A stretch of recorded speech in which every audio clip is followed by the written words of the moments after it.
Hi, everybody. Good afternoon. Welcome to the call of the Joint County Town. Today is Thursday, October 30th, 2025. Time is 1 p.m. I'm going to ask my friend and colleague, Councilmember Fernandez, to read the land record.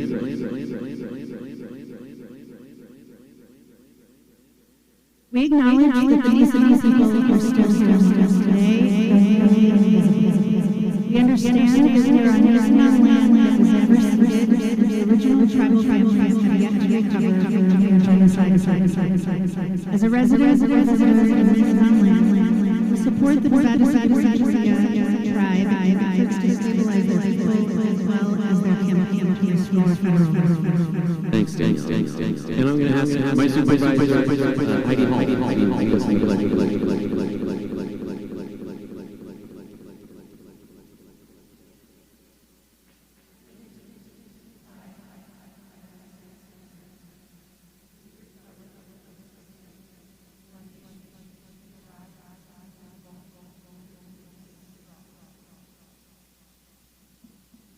Thank you, Heidi. Madam, roll call, please.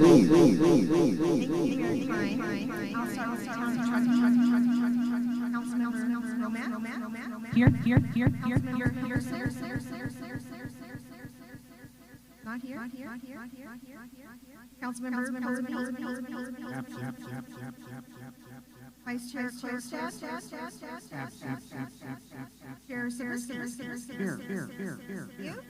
and Nevada County Supervisor Supervisor Bullock, Vice Chair and Chair and on to Grass Valley, Councilmember Vice Mayor and Nevada City, Councilmember Fernandez, Councilmember Fleming, and Mayor Klein. Here.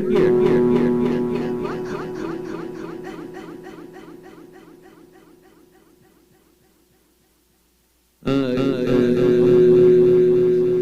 little hot. Good. Okay.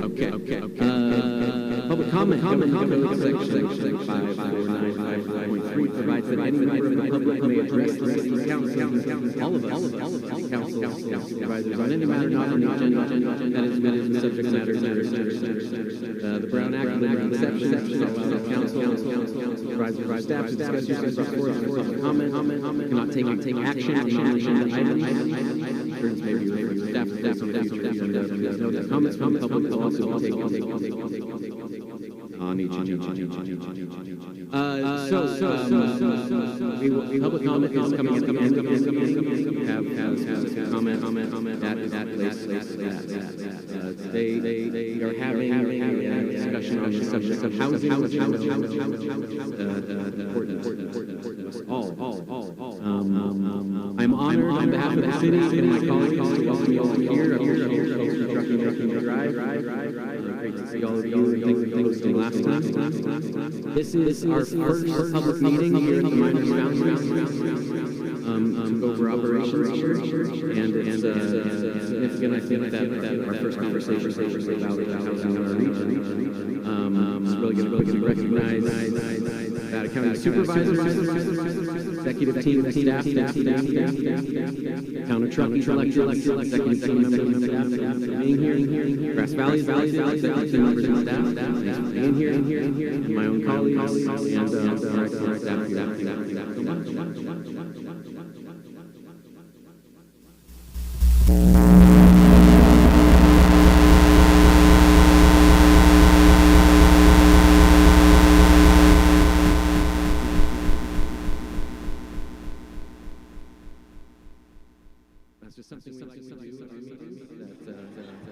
Please respect our culture.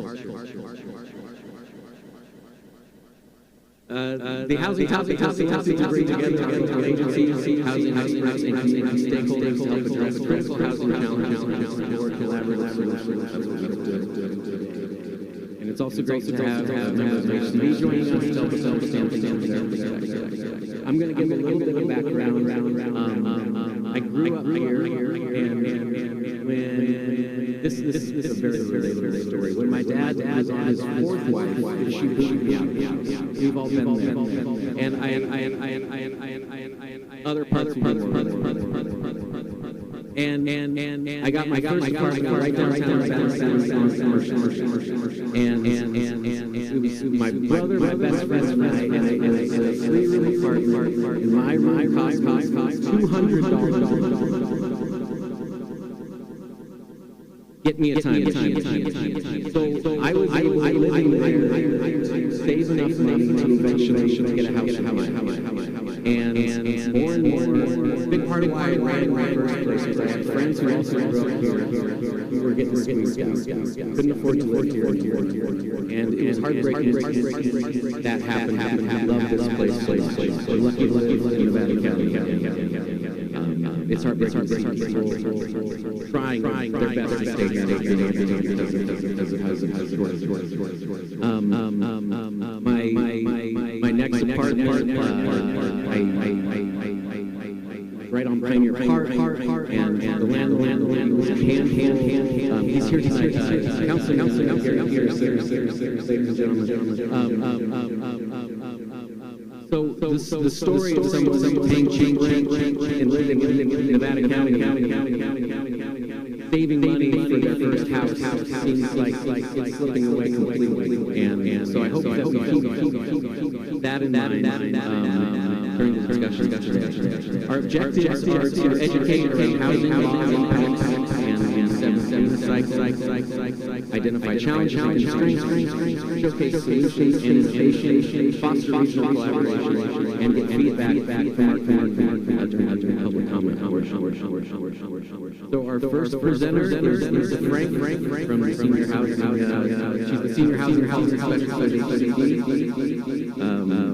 She works to assist local governments and housing implementation, state housing before joining HCB. She was a planner for about 7 years, processing everything from development applications, housing otherwise, to use business license, plan check application, and inquiries at the public county.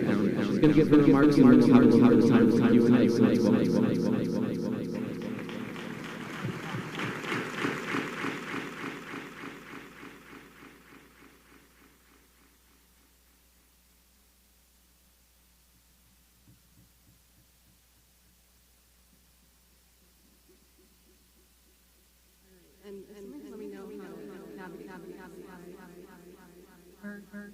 How's this? All right. Great.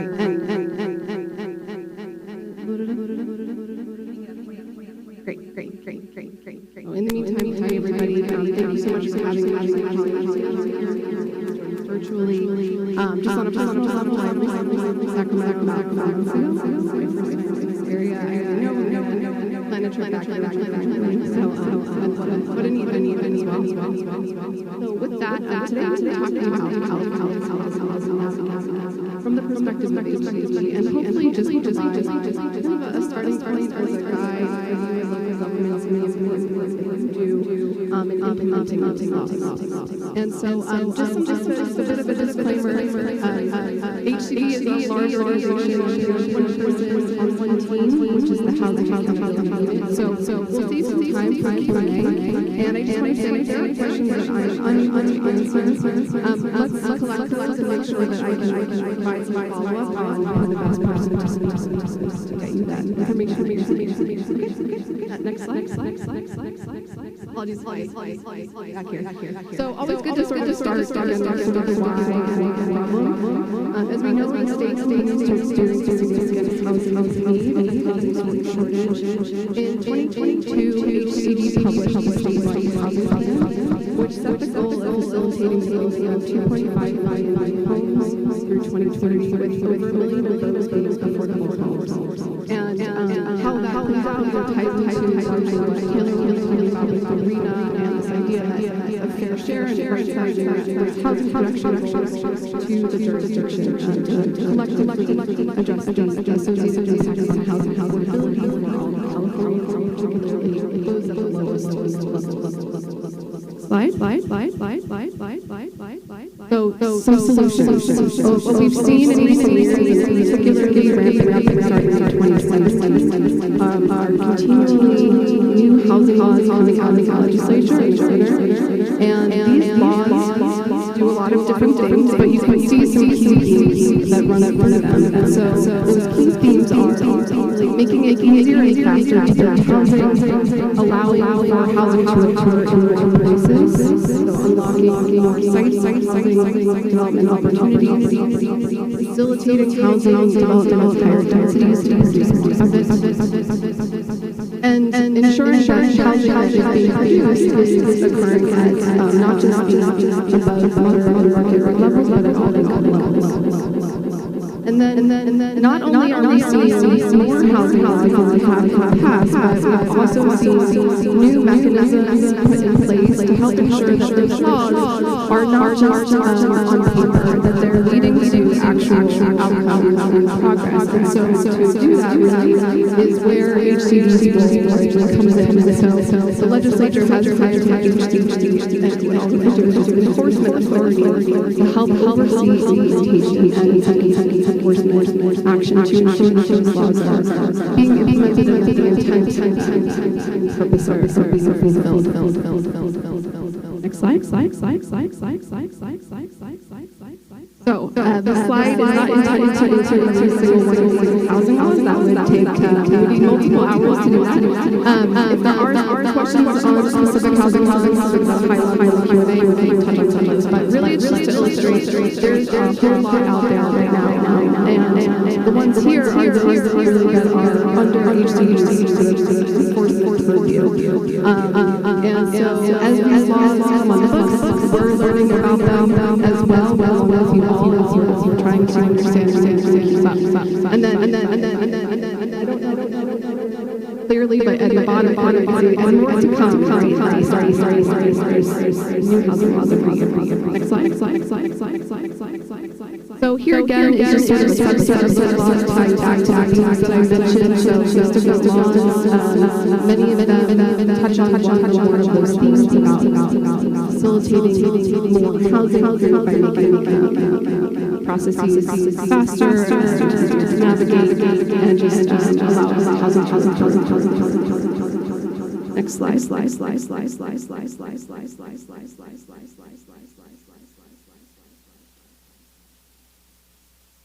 Okay, so we're not going to go into housing laws, but since we are talking about it, I just want to highlight one, because this is a biggie for any jurisdiction, and it may or may not come up for you all in the course of so far, but just to put it on the radar, one of these laws is the Housing Accountability Act, the HAA.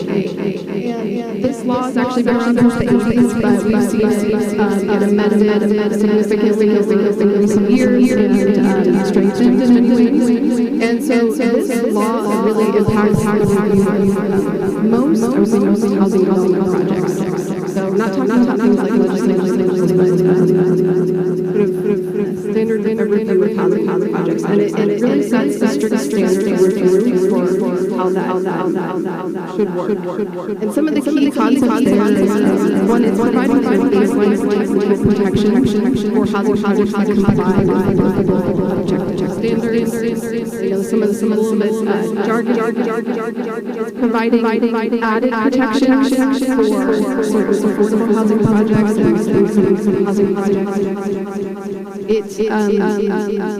It creates this idea that there are objective standards and there are non-objective standards, and defined in the statute. And that's really what carries weight when project is evaluated.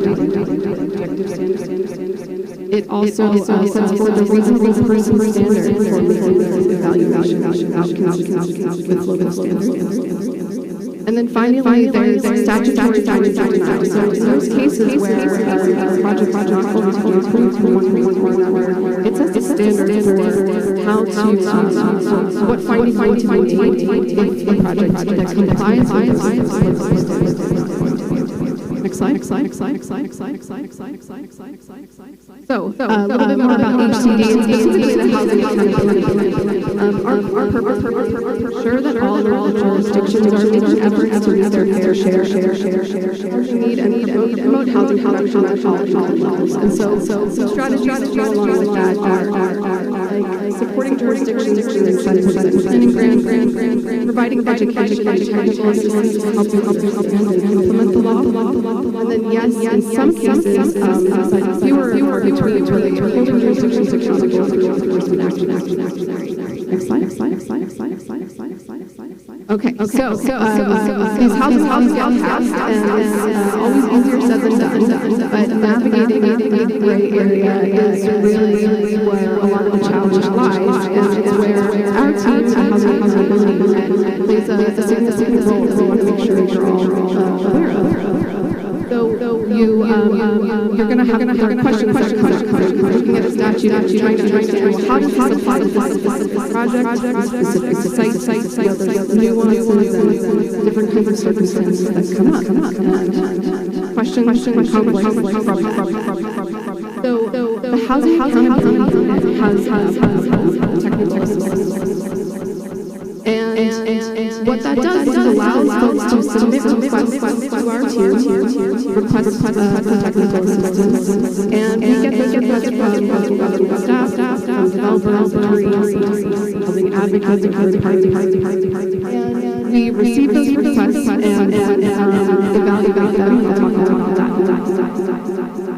But something to emphasize here is we take a technical assistance first.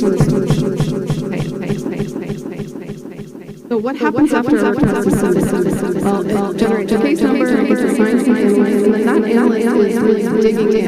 Okay, so that includes reviewing documents that are provided, and all kinds of relevant background information.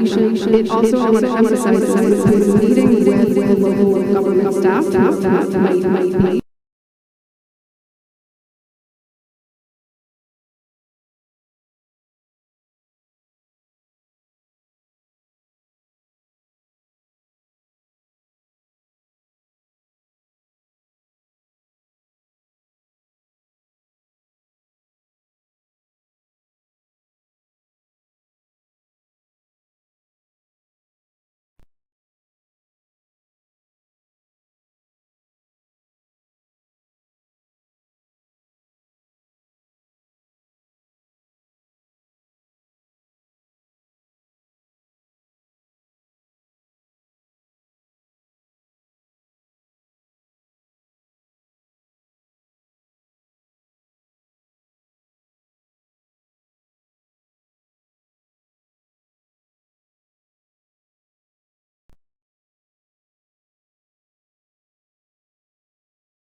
to have an approved entitlement, and over 1,000 technical assistance and enforcement letters. Next slide.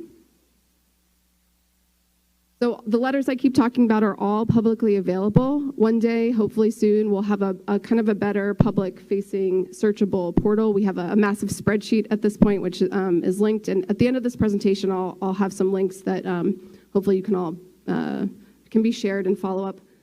But they're all out there, and we also have now this monthly digest that lists letters that have been published within the last couple of months. Next slide. And then in addition to responding to requests that come in kind of in real time, we try to also preempt questions that may arise from the gray area in these statutes. So we have produced a number of different technical guidance documents. What you see on the screen is just a snippet of some of those documents. So things like a very popular ADU, accessory dwelling unit handbook, duplex law, SB 9, Surplus Lands Act, some housing element guidance documents, and so forth, and hopefully more coming in 2026. Next slide. Okay, so a slide like this could take up multiple slides, but I wanted to try to boil down some general kind of guiding principles and takeaways based on what we've observed in doing this work over the last 5 years. So one is, of course, details matter, and we need to be responsible in the way that we review and evaluate these housing projects, but it's important to always go back to the intent purpose of the statute, where, the relevant statute, if there is one that's in play. Things like, again, the Housing Accountability Act that we talked about. And so, we advocate for trying to be solutions oriented and trying to get to yes when you can.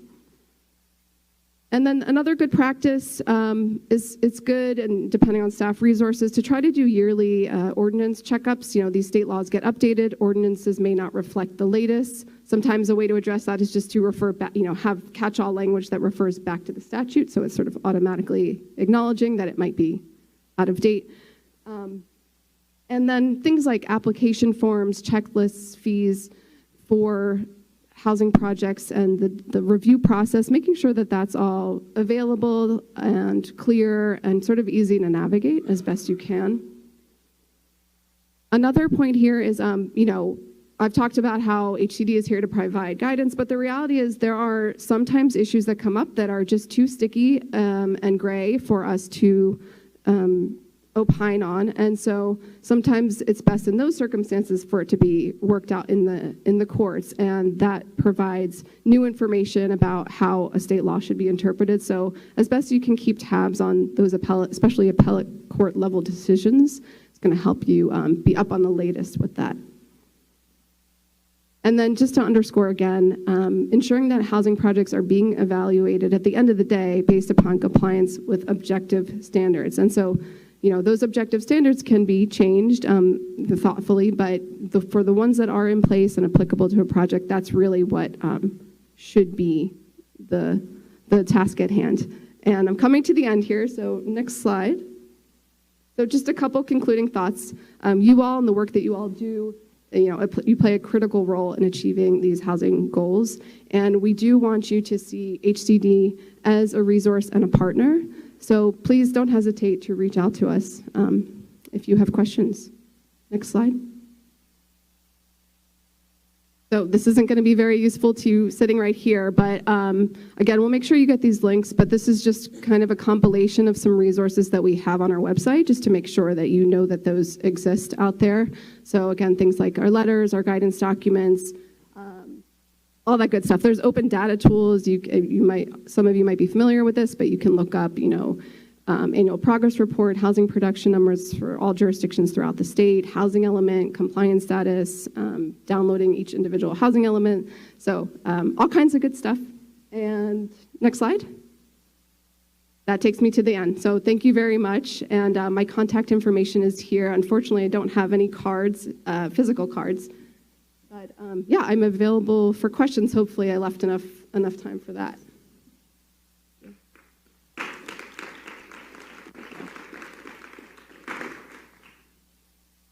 We've got about 16 minutes or so for questions for Lisa. So if you want to, you can raise your hand. She'll call on you. How about that? Sounds good. Okay. Yeah.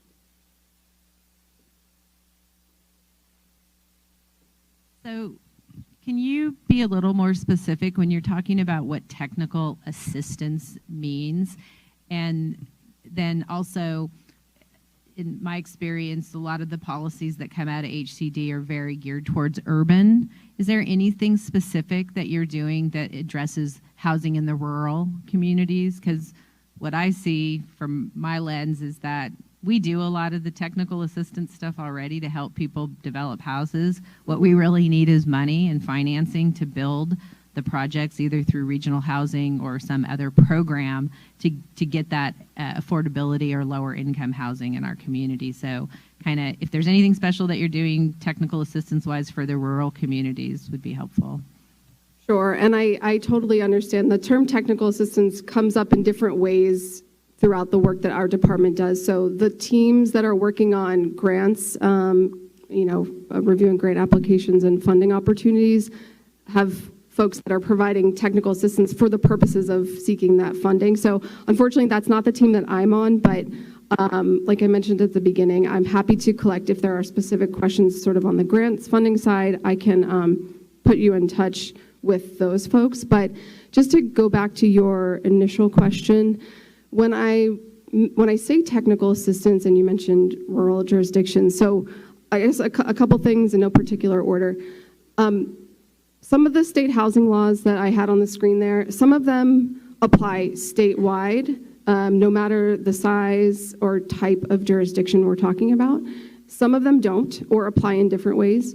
But so what those are about, and it may not be, it may have less relevance here if you're not being faced with as many housing development applications as you would be hoping for, or if that's not coming up very often. But where let's say a developer is trying to use one of those laws where it does apply, even in a rural jurisdiction, HCD might get a question about, just as an example, let's say maybe they're looking at working with the city or county or town, and there's questions about, there seems to be an inconsistency with the zoning and the general plan here, and we don't know what that means for what this law says, and so the question comes to us, and we can hopefully help untangle it from our perspective, and then help clarify for the local government, for the developer, how we think it would apply in that specific situation. So it's very, very practical in that way. It's really meant to evaluate project-specific issues.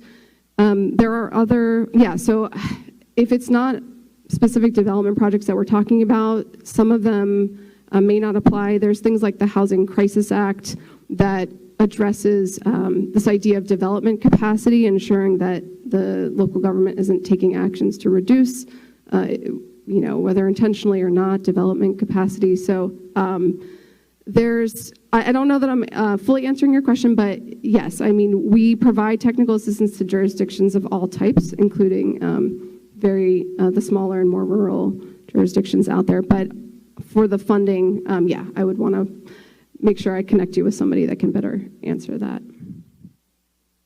Yep.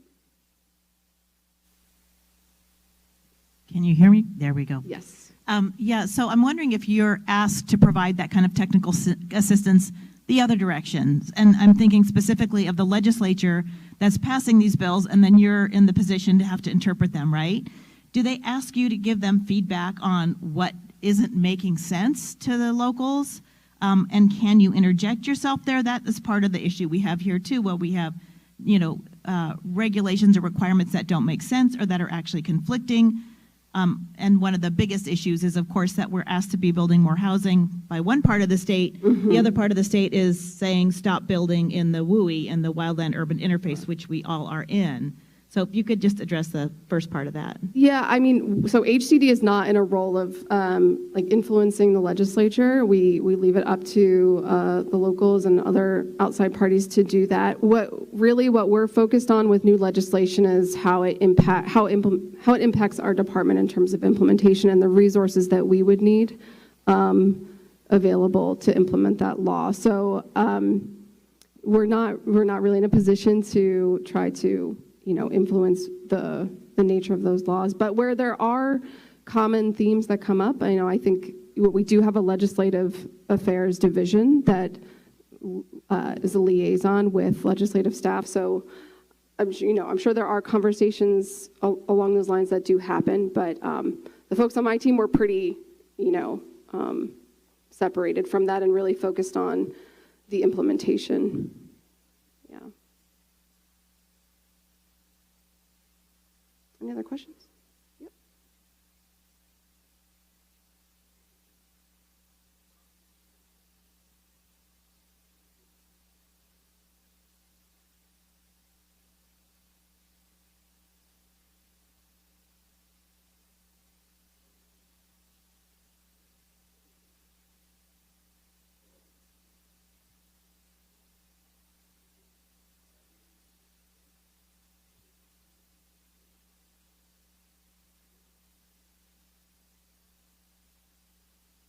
Sure. Well, first of all, I'm sorry if you're not able to hear me. I wasn't aware of that, but as far as the presentation, I think folks from the event would be able to share that. I'm not sure, but hopefully that is the case. Is that?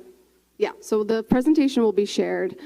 And as far as your other question, whether this is being implemented throughout the state, so it depends upon where the state laws, as I mentioned, apply. These exist today, they're on the books and apply throughout the state in different ways, not all of them. But if we take, for an example, accessory dwelling units, that's a state law that applies to many single-family properties throughout the entire state. So yes, all of this is currently in place. And really, again, what we're trying to do is help folks understand the rules so that it can be, it can be implemented.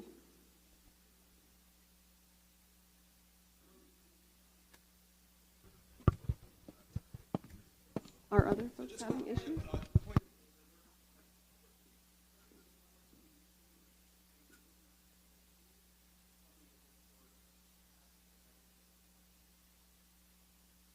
Thank you, Dean, for that clarification.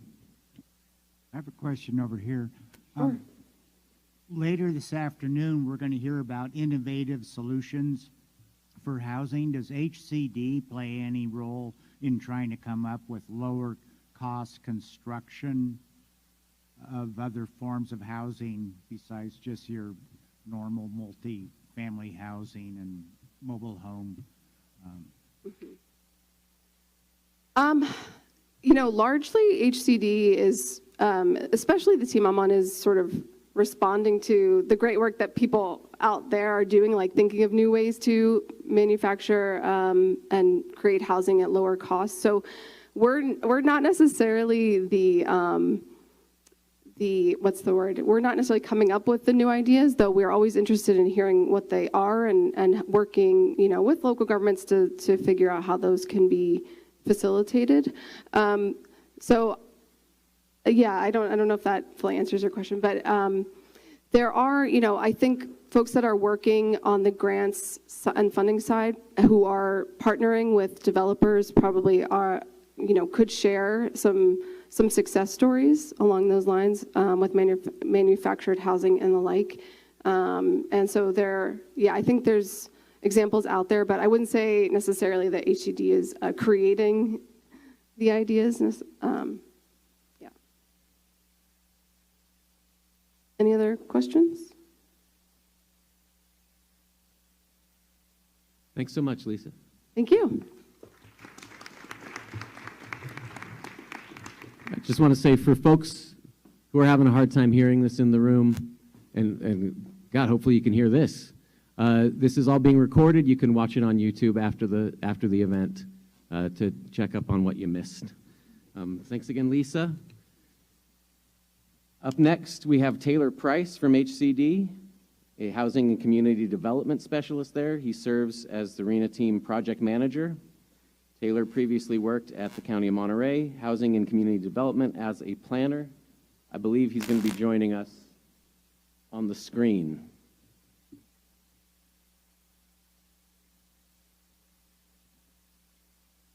Eventually.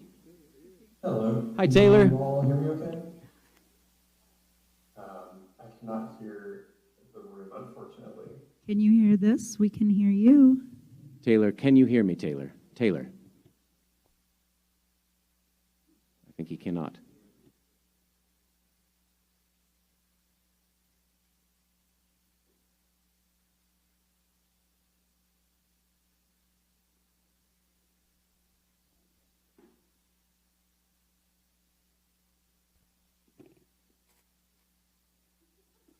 Taylor, we can hear you. Okay, excellent. Awesome, then I will.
Production.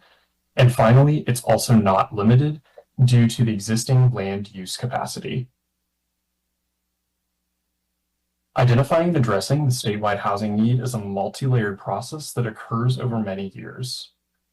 For the Nevada County region, the determination and allocation occur at the same time, and this occurs at least 1 year before the housing element due date. In the determination phase, HCD, in consultation with the Department of Finance's Demographic Research Unit and Nevada County, develops the regional housing need determination for the region using a variety of data factors. Next is the allocation, or how HCD for rural regions distributes a portion of the determination to each jurisdiction. Once jurisdictions get their allocation, they use those numbers to update their housing element to demonstrate the housing need can be accommodated. Housing elements must identify and zone adequate housing sites to accommodate their share of RHNA over the duration of the housing element planning period, and must include programs to encourage and facilitate housing development and remove or mitigate development constraints. Then each year, jurisdictions report annually on their housing element progress through their annual progress report. In calculating the determination, HCD and the county meet and consult regarding the following data factors. Data sources for these factors generally come from the Demographic Research Unit at the California Department of Finance, the county, the United States Census Bureau and American Community Survey, the California Governor's Office of Emergency Services, the California Department of Forestry and Fire Protection, the United States Department of Housing and Urban Development, and Caltrans. Once data on those aforementioned factors are gathered, the regional housing need can be calculated. To illustrate this calculation, in partnership with the Department of Finance, HCD starts with the population projected to live in the region at the end of the cycle and subtract those living in group quarters. Then HCD converts the projected household population to projected households using household formation rate data for the region.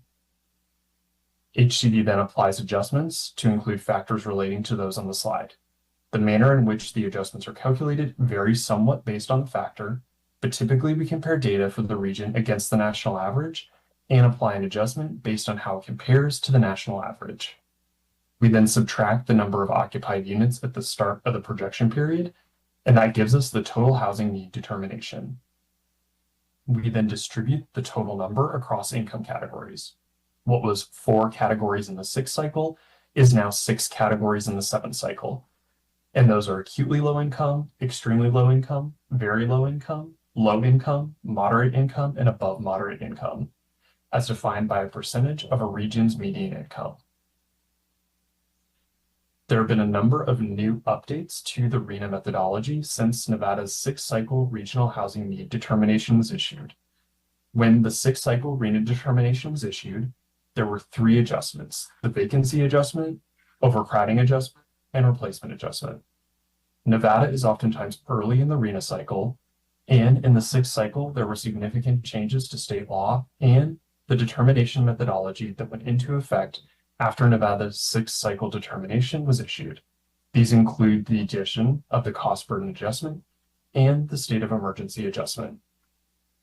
Since the conclusion of the 6th cycle, there have been additional updates to the determination methodology that have been added by statute or through HCD's existing administrative authority. These include updates to reflect demographic and data best practices as informed by extensive expert and stakeholder engagement to more accurately reflect the true housing need. The updated RHNA methodology includes adjustments to account for the long-term permanent housing needs of people experiencing homelessness, to achieve a jobs housing balance, to reflect differences in healthy vacancy rate by tenure, and others. Due to the timing of the Nevada region's RHNA early in the cycle, the region missed out on some of the most significant 6th cycle adjustments. So the region is effectively experiencing 1.5 reasons of the RHNA cycle worth of updates at once. However, these changes are essential to make sure that each region of the state is essentially planning for the best estimate of true housing need. This is the Nevada's 7th cycle regional housing need determination, broken down by the 6 income categories. This is what the Nevada region's determination looks like. This was included in the letter and workbook that HCD sent to the region. There's too much information here to cover today, but I wanted to focus on some of the newer adjustments. In subsequent slides, we will be reviewing in more detail the adjustments which accounted for the majority of the 7th cycle RHNA, which are Adjustment 5, the owner or renter vacancy adjustments, Adjustment 7, the cost burden adjustment, Adjustment 10, the replacement adjustment to account for seasonal, recreational, and occasional use homes, and Adjustment 12, the homelessness adjustment. The vacancy adjustment is intended to ensure that the region's vacancy rate more closely resembles the vacancy rate of a healthy housing market. The vacancy rate for a healthy housing market was chosen after extensive research and stakeholder outreach as a part of the California Housing Future 2040 report. Additionally, based on stakeholder feedback, the 7th cycle adjustment was split out by owner and renter. It was determined that a healthy owner vacancy rate is 2% and a healthy renter vacancy rate in the more rural areas of the state is 6%. For the Nevada region, this resulted in a total vacancy adjustment of 352 units, where that is broken down into 319 units for existing households and 33 for projected households. The existing owner and renter vacancy adjustment is calculated by taking the difference between the healthy vacancy rate of 2% for owners and 6% for renters and the region's vacancy rate, and then applying that difference to existing homes. For the Nevada region, this meant taking the difference between the healthy owner vacancy rate of 2% and subtracting the county's existing owner vacancy rate of 1.75%. Then taking that 0.25% difference and multiplying it by the existing occupied households in the county. The existing renter vacancy adjustment was calculated in a similar manner by taking the healthy renter vacancy rate of 6% and subtracting the county's existing renter vacancy rate of 3.88%, then taking that 2.12% difference and multiplying it by the existing occupied renter households in the county. The projected owner and renter vacancy adjustment is calculated by taking the healthy vacancy rate of 2% and 6% for renters and applying those rates to the projected homes for the region. For the Nevada region, this meant that the 2% healthy owner vacancy rate and then multiplying it by the projected new owner households. The same process was followed for the renter vacancy rate, where HCD takes the 6% healthy renter vacancy rate and multiplies it by the projected new renter households. Cost burden households reflect the extent to which households, particularly lower income households, are impacted by a tight housing market. High rates of cost burdened households suggest there is an insufficient supply of affordable housing units and that the region has a significant amount of pent-up demand for housing units, leading to households spending a greater share of their income, 30% or more to be exact, on housing costs. The cost burden adjustment compares the regional cost burden rate to the national average and then applies that difference to existing households. For the Nevada region, that meant taking Nevada County's cost burden rate of 42.13% and subtracting that from the national rate of 31.68%. Then applying this difference of 10.45% to the region's existing households to obtain the total adjustment of 4,562 units. The seasonal, recreational, and occasional use adjustment is intended to ensure that new housing units that are not available to permanent long-term residents are accounted for in a region's housing needs using the United States Census Bureau data. For the 7th cycle, HCD has updated its replacement rate adjustment to include those homes lost to seasonal, recreational, and occasional use, in addition to those lost to demolition. The adjustment takes the change in seasonal, recreational, and occasional use homes and divides it by the total change in home production over the prior planning period. This percentage, which for the Nevada region was one of the highest in the state at 35.45%, is then applied to the preliminary regional housing need to determine the seasonal, recreational, and occasional use adjustment. While in most regions of the state, we see percentages in the single digits, at 35.45%, Nevada County had one of the highest in the state, indicating that a large share of housing units in the region have become things like short-term rentals or vacation homes over the last planning period. Because this rate in Nevada County seemed to be an outlier compared to other regions in the state, HCD decided to cap the adjustment at 10%, which resulted in a 641 unit adjustment for the Nevada region. This is instead of, if using the 35.45% unit adjustment, that would have resulted in a 2,274 unit adjustment. Lastly, the homelessness adjustment, which was added last year as a part of Assembly Bill 3093. The homelessness adjustment is intended to ensure that the housing needs of individuals, families experiencing homelessness, are adequately addressed in the regional housing need determination process. To ensure that these individuals and families are accounted for, HCD obtains the point-in-time count from the United States Department of Housing and Urban Development. HCD then takes that PIT count data by the age category and multiplies it by the Department of Finance household formation rates by age category to obtain the number of housing units that would be needed to ensure that all homeless individuals and families were housed. So, what are the next steps? Here's just a brief and simplified summary. So Nevada County Regional Transportation Plan is estimated to be adopted in November of 2025. HCD expects to issue the final allocation plan letter after the completion of the local review period, which should occur sometime in January 2026. And then housing elements for Nevada region jurisdictions are due May 15th of 2027. Thank you. That's the end of the presentation, and I will now pause to take any questions.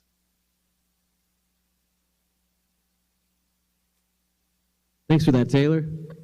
Are you able to hear me? Yes, I can hear you. That's fantastic. Let's see if you can hear my friend Daniela. Hi, Taylor. Are you able to hear me? I am, yes. Excellent. Thank you. Awesome. So Taylor, we'll take questions now.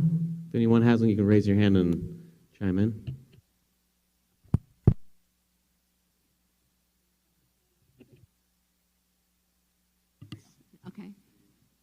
if the slides will be available for us. I think the information that that HCD shows is be valuable for us to take back to our staff. Yeah, of course, I can absolutely share those. Thank you.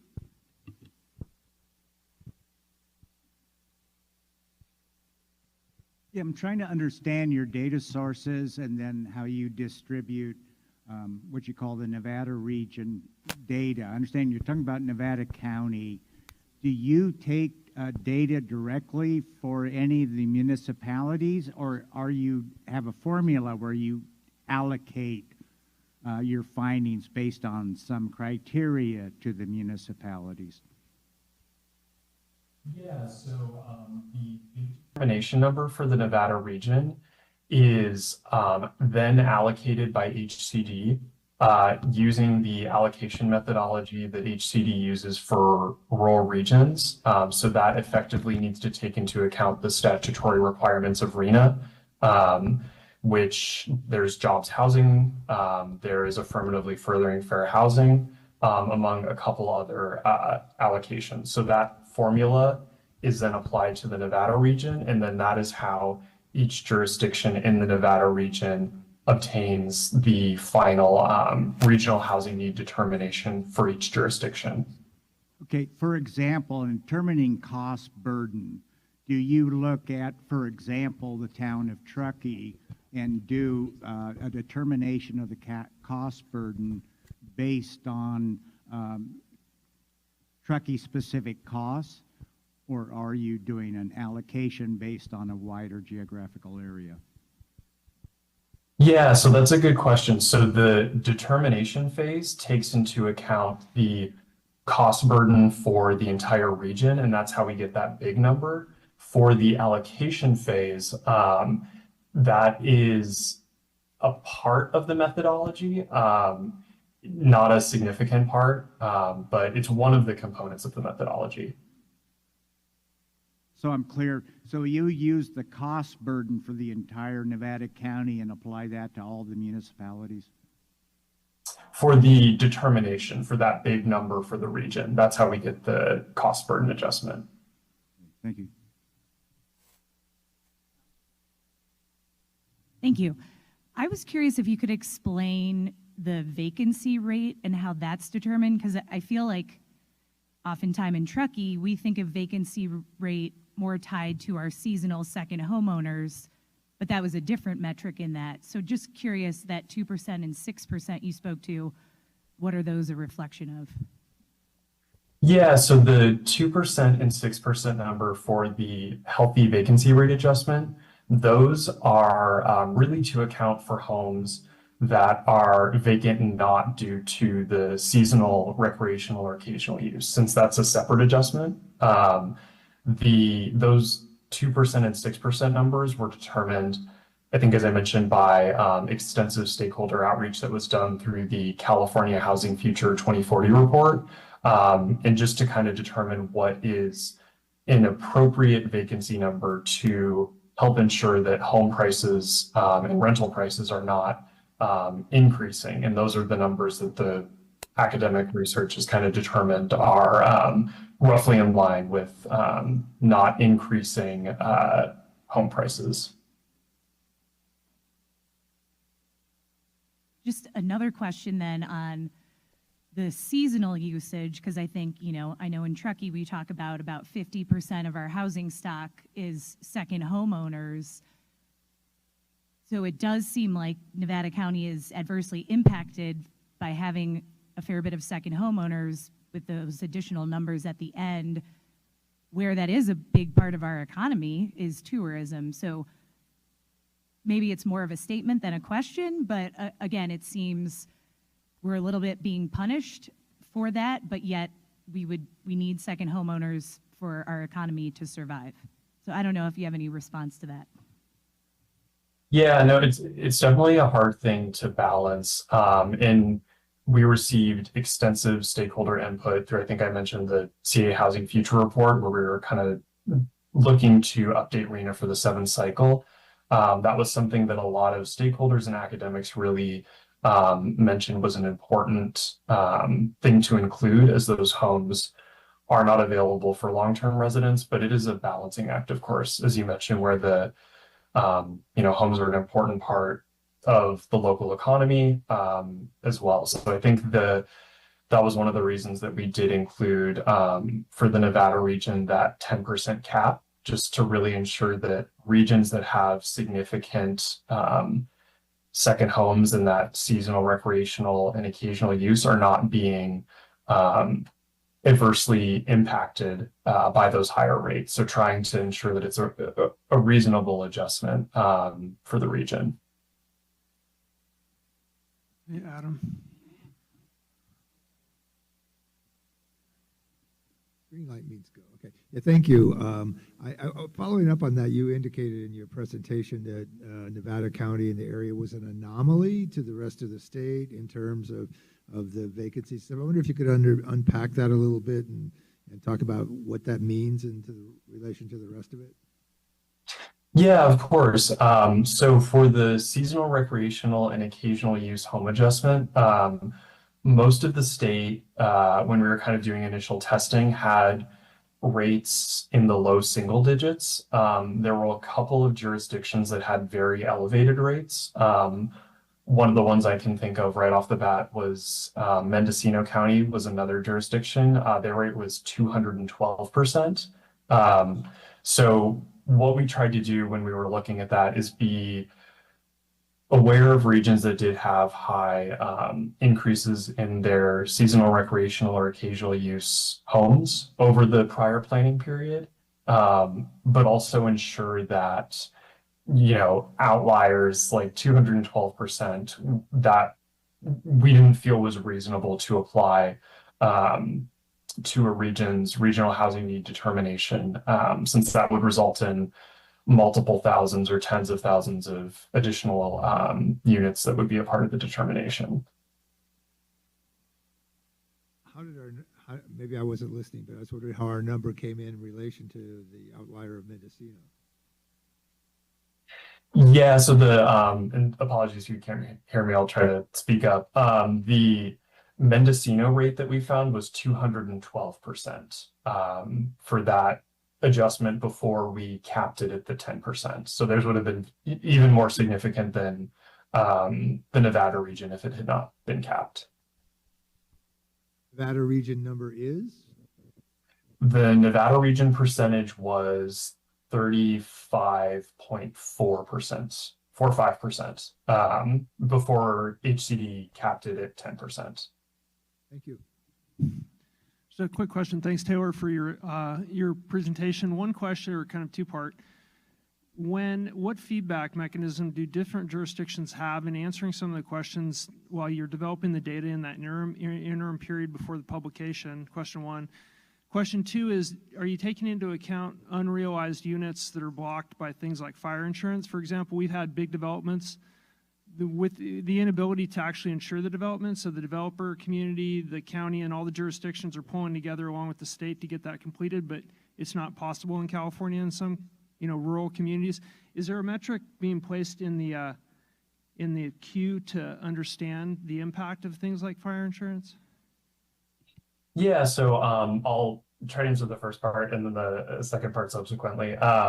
So as a part of the regional housing needs allocation process, HCD consults with each county or council of regional governments for areas with larger areas of the state, so like the Bay Area or Southern California. And we do inquire about potential data that those regions or councils have to supplement the existing data that HCD has.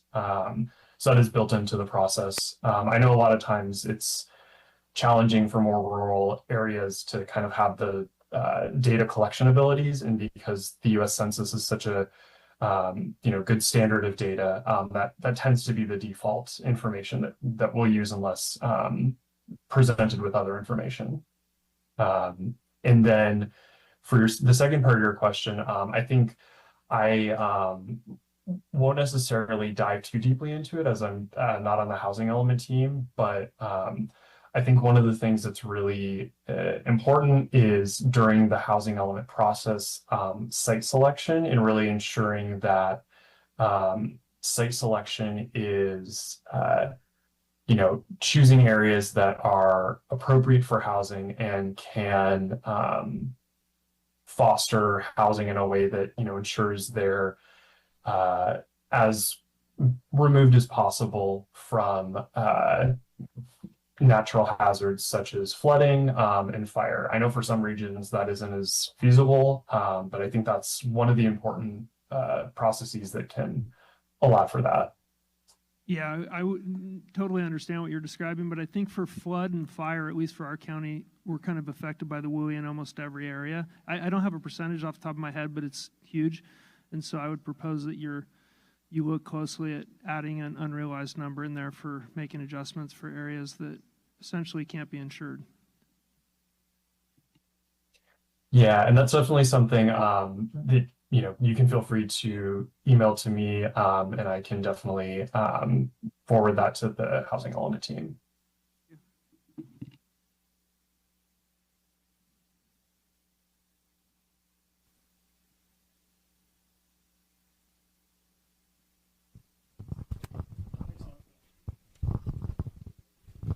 I'm just curious, the sites inventory guidelines the HCD publishes, those are really where the tire meets the road in determining, RENA compliance. Are there, given the changes that the legislature made with all of the RENA methodology, are you planning to make some changes to the sites inventory guidelines? Yeah, and not to speak for the housing element team, but I do believe that they are planning on publishing an updated 7-cycle site inventory selection memo. So I'll make it a little easier to meet RENA. Yeah, I believe that's the intention.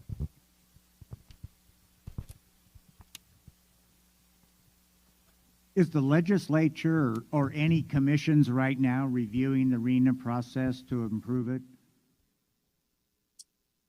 Yeah, so I think, as I mentioned kind of in the presentation, there was, at the end of the 6th cycle, there was a fairly significant, both an audit of the prior RENA process in the 6th cycle, as well as the CA Housing Future Report, which really delved deep into the methodology of RENA and really tried to ensure that the methodology and processes in place were further tightened and made very, appropriate for the 7th cycle, which resulted in a lot of the adjustments that are being rolled out for the 7th cycle. So I think there is a strong involvement, and HCD internally is always trying to improve its processes, and there will be some TA materials that will be produced as a part of the 7th cycle. We're hoping on rolling those out in January or February of next year.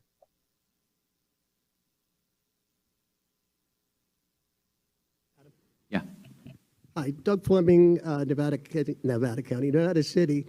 So when you're allocating the RENA numbers within the Nevada region, how are you doing that? Is that based on population? Is it based on other demographics? Is it based on geographical footprint? What are you looking at?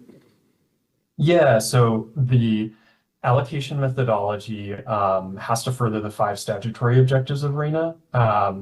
And so really what that entails is looking at jobs, housing, population, ensuring that the allocation methodology is affirmatively furthering fair housing, so that we are adjusting to ensure that lower income jurisdictions are not receiving a disproportionate share of units. There are, I think I mentioned jobs, housing, affirmatively furthering fair housing, and then there's also adjustments to how their units are distributed via income categories, and that is also just to ensure that there is the affirmatively furthering fair housing and climate as well, to ensure that there's a better areas that have more jobs are allocated more housing units. So when you look at Nevada City, we have a very finite amount of land here. And we're being asked to, add an additional 434 units. We just don't have the space to put those units. What do you do in a situation like that? Yeah, so I think one of the things that we try to do through the allocation process is really ensure that we're following the requirements that the legislature put into effect with the statute. So I definitely understand that there, are some challenges to having those particular sites built in certain areas with locational constraints. But we're also, hoping and expecting that there will be likely rezoning and upzoning to allow jurisdictions to meet those requirements. Yeah, but we just don't have the land, actually. It's not a matter of zoning issues. It's just a matter of, geography. So my last question is, how do we challenge our RHNA numbers? Yeah, so the process to challenge the overall determination, once HCD issues the determination, there is not the ability for the region or jurisdictions to challenge the determination, so that total number.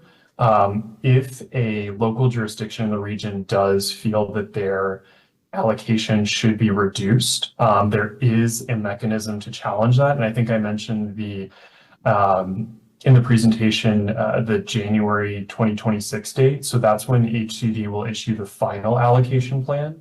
So if your jurisdiction does want to challenge its RHNA allocation, it's more than welcome to do that. The process, I believe, is outlined in the letter, and you can also feel free to reach out to me directly, and I can provide you some with the statute as well as some of the guidelines for that process. Okay, thank you. But so what you're saying, though, really last question, is if we reallocate from Nevada City, it just gets dumped on Grass Valley or the county? Yes, so that is the final number for the region is final. You didn't even mention Truckee. Sorry, and Truckee, they got a lot of land. But it's not, we're not going to challenge the determination of the overall number for the Nevada region, right? Yeah, that number is final. There can be challenges to how the allocation was done. So if Nevada City or Truckee or Grass Valley wanted to challenge their allocation of the final number, that's something that can be done. But that number would need to be reallocated and reviewed by HCD to ensure that that's shifted to another jurisdiction in the region. Thank you, Taylor. Appreciate it. Thank you. This question might actually be better for Lisa, who spoke previously, but I think if you can assume that we're all trying to do our best to build housing in our various jurisdictions, but as it looks pretty like it's going to be pretty hard for all of us to meet those numbers. So let's say we don't, even though we've tried. What is the actual enforcement action that's taken? Yeah, so I think I won't really be able to speak to kind of the enforcement piece since that's more of the HAU team. But I will just say that, the housing element in the RHNA process is really intended to plan for the housing. It's not a requirement to build the housing. We just need to see that the allocation is being planned for in a way that is appropriate and follows the statutory and administrative requirements of housing element law.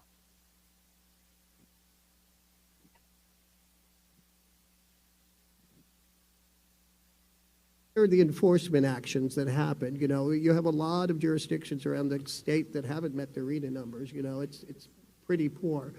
What happens, and then what if we just physically can't meet our RHNA numbers? What's the penalty to us?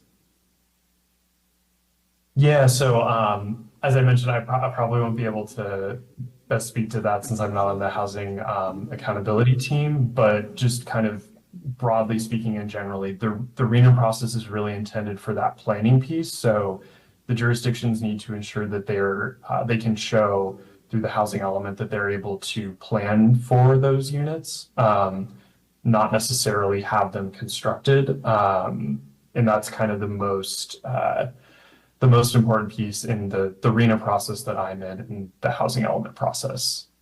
Thanks.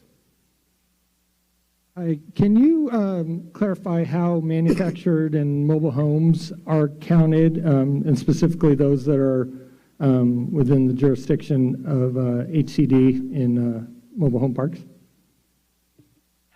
Yeah, so I'll speak broadly to this question, but the annual progress report that jurisdictions submit, any unit that is counted must meet the definition of a housing unit. And I believe that, to my knowledge, mobile homes and manufactured homes are included in the definition of a housing unit because housing unit is tied to the United States Census Bureau definition of a housing unit.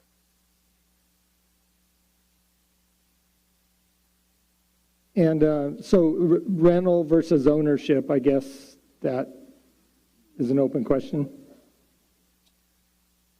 Yeah, maybe let me just clarify the question. For when you say renter versus owner, if a housing unit is newly constructed, the renter versus owner dichotomy won't impact how it is counted in the annual progress report because it's really just a housing unit. Thank you. Any other questions for Taylor? Thanks so much, Taylor.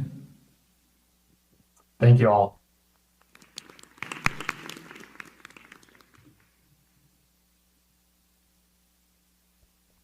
A 10-minute break, and we'll pick this up in 10 minutes, like a 10-minute break.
10 minutes exactly. It is my privilege to introduce Tyler Barrington of Nevada County. He is the Director of Housing and Community Services, and he's going to introduce the rest of this panel. All right. Thank you, Mayor Klein. So I'm Tyler Barrington. I am the County Director of Housing and Community Services. Prior to taking this position, I worked with the County Planning Department for approximately 20 years. I was responsible for updating the county's 4th and 5th housing element, cycle housing element. And then prior to that, I worked on 4 small Northern California jurisdictions housing element in the 3rd cycle. So have quite a bit of background in housing elements and kind of what it takes to get those certified. But I have a panel here of distinguished professional planners, and I'll let them go ahead and introduce themselves and give a little brief background of themselves. Good afternoon. My name is Brian Foss. I'm the Planning Director with Nevada County. I've been with the county since 2005. I was started as principal planner and have been director for a little over half the time that I've been here. I too was part of the last 2 previous housing element cycles, the 4th and 5th or 5th and 6th cycles. And so now we're ready to embark on the 7th, and should be an interesting conversation. Glad to be here. Thank you. My name's Amy Wolfson. I'm with the city of Grass Valley. Can you hear me? The city planner there, and I've been there for about 2.5 years. Prior to that, I was the city planner at Nevada City and did manage the 6th cycle housing element there. But this will be my first time with the city of Grass Valley updating that housing element. Hello, my name is Yumi Dawn. I'm a principal planner with the town of Truckee. I've been there about 13 years, from WE intern to principal planner now. I've worked, similar to my cohorts here, on the 5th and 6th cycle housing elements for the town, and then now didn't think it happened, but here I am doing the 7th cycle. I'm Gary Price. I work as contract planner for a number of agencies. Previously did the last 2 housing elements for Nevada City with Amy. And yeah, I have probably done 30 housing elements so far. I'm not sure I want to do the 7th one though. But yeah, Nevada City hired me as with Jessica Hankins to just kind of interim planning for, until we get permanent staff. I'm happy to be here. I used to work for the city of Grass Valley 15 years, city of San Luis Obispo, a lot of different agencies, and anyway, I'm glad to be here. Thank you all. So I mentioned working as a consultant on the 3rd housing element cycle, and when I got done with that, I'm like, I hope I never touch another housing element, but I wasn't that lucky. So HCD set up our regional housing need allocation, and the numbers on the board kind of reflect progress of where we are to date based on the 2024, actually it was the 2025 housing element annual report for each of the jurisdictions. As you can see, it is a struggle to get those units built. While we're not obligated to actually build the units, we gotta make the sites available with adequate zoning and the right infrastructure, but it doesn't mean that those sites actually get built. And I will note, and Truckee's have a little asterisk, is they're 150% above their regional housing need allocation, but that's due to a number of units in the moderate category, above moderate category. They have a few left in low, very low and moderate. And then this kind of is a good segue into the next slide, which shows what our increase is with the 7th element, or the 7th cycle. As you can see, there's a significant increase for all of our jurisdictions that we're going to have to address as we move forward with our housing element. So with that, we have a series of questions for the panel to talk about how they plan to attack this latest housing element cycle. And so with the first question, I will start with Brian. Brian, what progress has your jurisdiction made since the last housing element cycle, particularly the producing new units in the low and very low income households? which programs have been effective and which ones have fallen short of those targets? Great, thank you, Tyler. So for the very low and low income categories, our 6 cycle numbers required 475 units of very low to be accommodated for through appropriate zoning, and 367 units in the low category. As of the end of 2024, so this doesn't include 2025 numbers, this would include 2019 through 24 numbers. We've issued permits for 94 out of the 475 in very low, so that's just under 20%. And in the low category, we've issued 180 permits out of the 367 planned for, which is almost 50%. So we still have two more reporting years on that, but it's unlikely that given the past trends, that we'll reach 100% of the allocated housing units that were assigned to the county.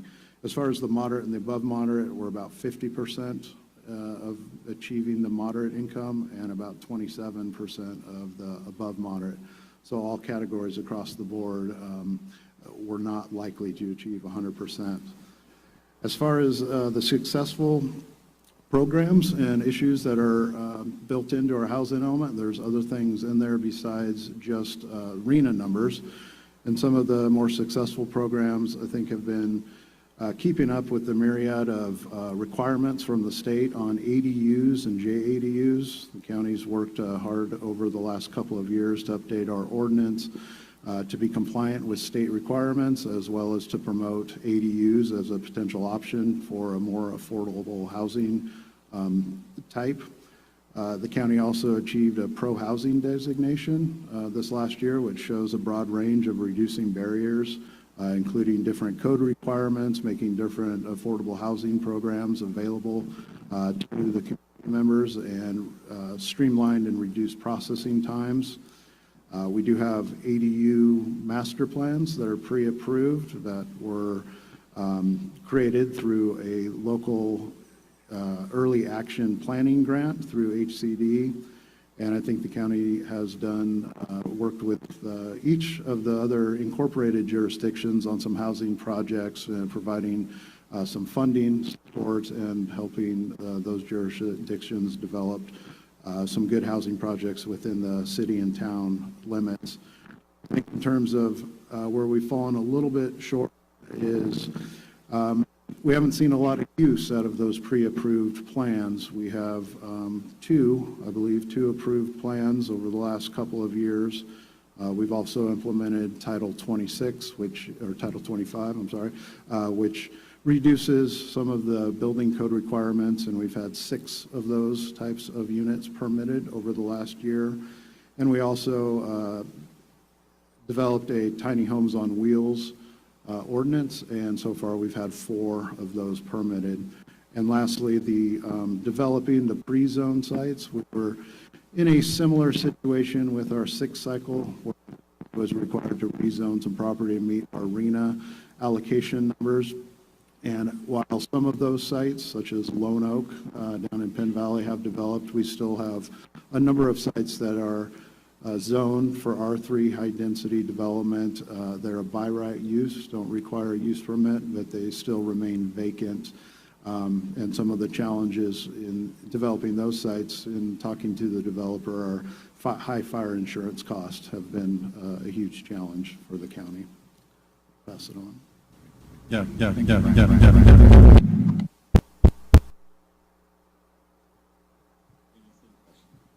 Excuse me. I think Grass Valley is experiencing obviously a lot of the same issues. We're falling short of, I think, across all of our RHNA numbers, actually building the units. We did build over 200 units, and that's again not including the last several months, but over the course of our 6th housing cycle, we'll be over 200 units, and we've got entitlements for enough to get us over to our could potentially get us to our full capacity, but unlikely that we're going to make that. The low and very low incomes categories they're, I think, across California are just difficult to do. They generally require heavy subsidization by federal and state agencies. But one place where I think Grass Valley is doing really well is partnering with groups like Habitat for Humanity. We've got currently about 30 units that could potentially become available at various stages of entitlement. But those are, they're sort of a bright spot, I feel like, in low-income housing development. And we're lucky to have a good relationship with them. That, and I think the Regional Housing Trust Fund has been helpful across the entire county, not just Nevada City, but those are programs that are actually facilitating affordable housing, and that's just the category that's really difficult for all of us, I think. For the town of Truckee, similar, it sounds like, to all the other jurisdictions, we have enough zoning to meet our RHNA requirements. As we all know, we're not here to actually build the required units that are required by RHNA. We're just, as part of our housing element, required to provide the zoning. But per other state regulations, we're required to measure how much housing is actually being built by developers. So since the adoption of our 6th cycle housing element, our developers have constructed about 65% of our very low and then 80% of our low. And primarily that's come from 3 larger affordable housing projects that come from tax credit financing provided by the state and not necessarily driven solely by a town policy or our housing element. Though we do support housing, and much of the housing that was created through this was in part because of our inclusionary housing requirements, which have obviously, that is a program that has been successful in this regard. We have found that funding is the major way that we can support housing projects within our community. Similar to Nevada County, the ADU programs that we have a dedicated ADU planner who works directly with the public to create more help them create ADUs on their property. So that's been successful since 2018. We've created 109 ADUs and JADUs, which is a large increase since before 2018, before we started tracking. A lot of those may be from after the fact permits that were already created, but we are bringing them now into compliance, meeting current building codes, making safer housing solutions for our community. Some things that may not be as successful is state requirements for by right housing. We've implemented that on a couple parcels in our community. We haven't received much feedback on whether or not developers want to proceed with using those allowances. Density bonus programs, we have approved a few of density bonus programs within our community. However, only one has been built, and that's primarily because of a partnership with the community, with the town, on town-owned property, which has been one of our other successes where we have worked directly with developers, partnering, assisting them with infrastructure through our affordable housing funds. So that's where the town. It's a really hard act to follow. I mean, biggest town in Nevada County, and they have their own ADU planner. Well, Nevada City has limited resources, as you all know, town of about less than 3,000, but we have accomplished a lot. We're small but mighty. That's kind of the way I look at it. I mean, if you can look at production, 63% of the 6th cycle. I think what's been really interesting in my experience is when we did the 5th cycle, we did it with Tom Perillo, many of you know, and we identified some sites that we thought would be ideal candidates, and one is completely built. It's the Cashins Field project. I think everybody's happy with that. That involved collaboration with partner agencies like the county, and we were so fortunate. We have to rely on the bigger resources to be successful, but I think, you know, we've been really successful for our limited RHNA. And so the other thing we're attempting to do is similar pre-approved ADU plans. We're working on that. So we've had several ADUs created, but that's more of a market-driven. But we really have a program to encourage them. And so that's been a big boost in the low-income area.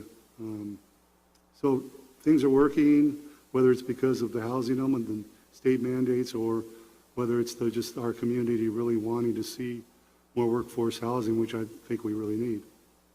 Right, that's it. Great, thank you.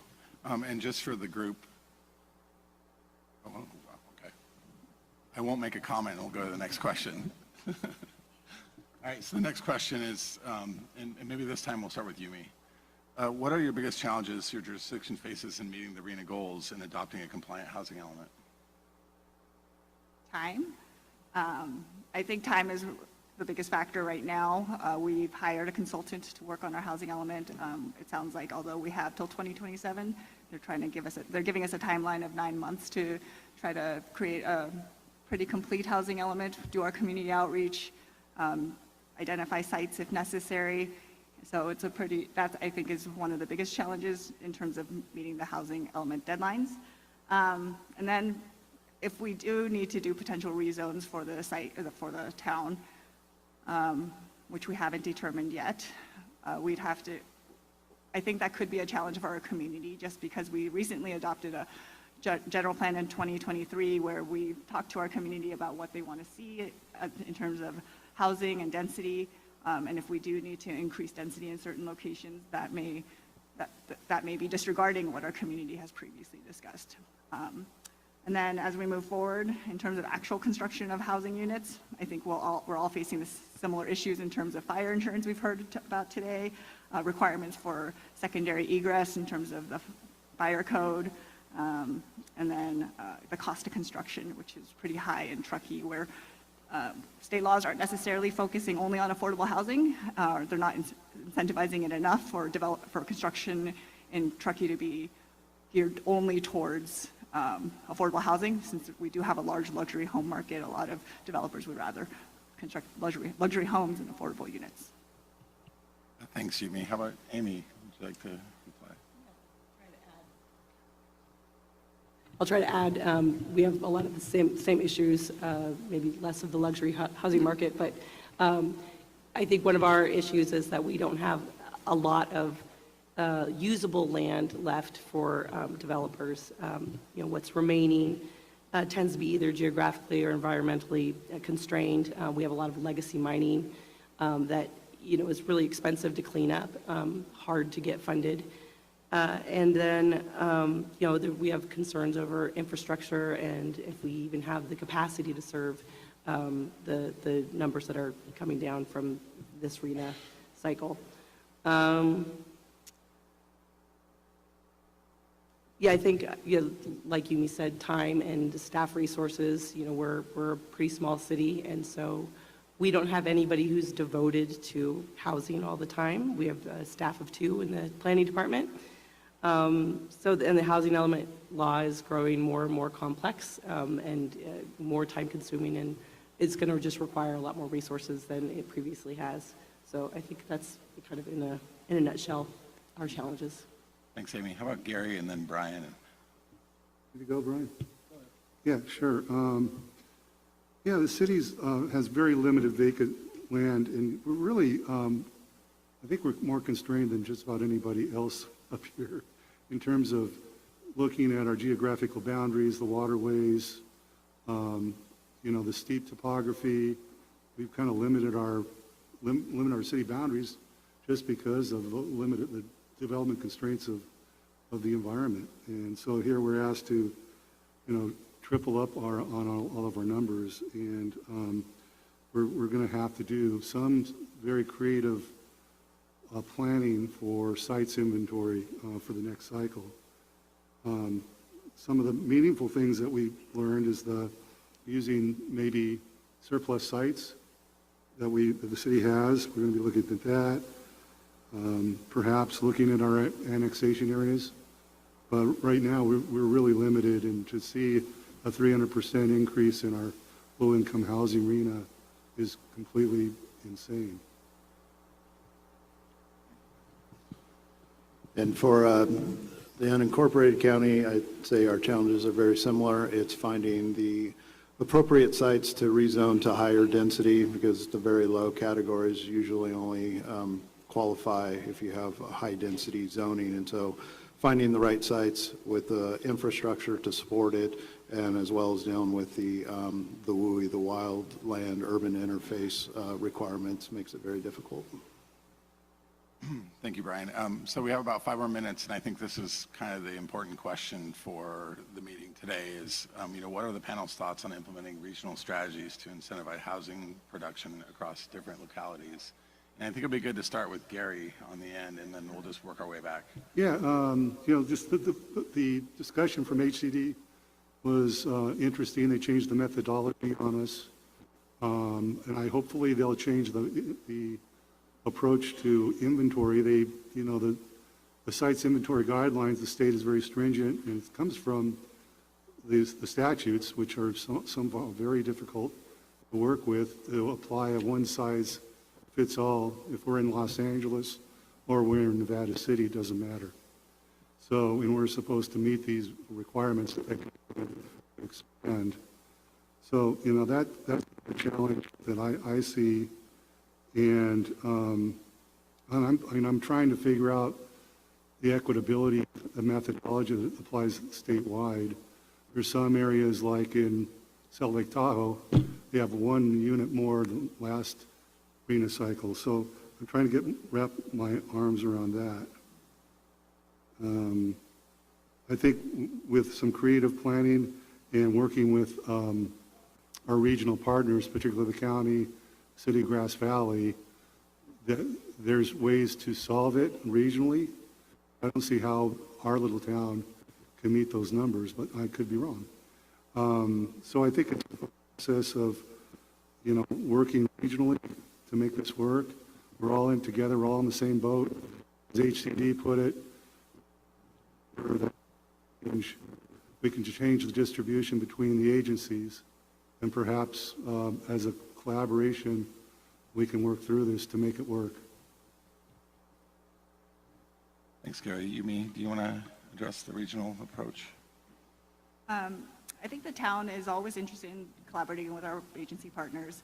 Within the town of Truckee, we often work with our local agencies as well as with Placer County, since they are more closely aligned with what our community considers our region, the Tahoe Truckee region.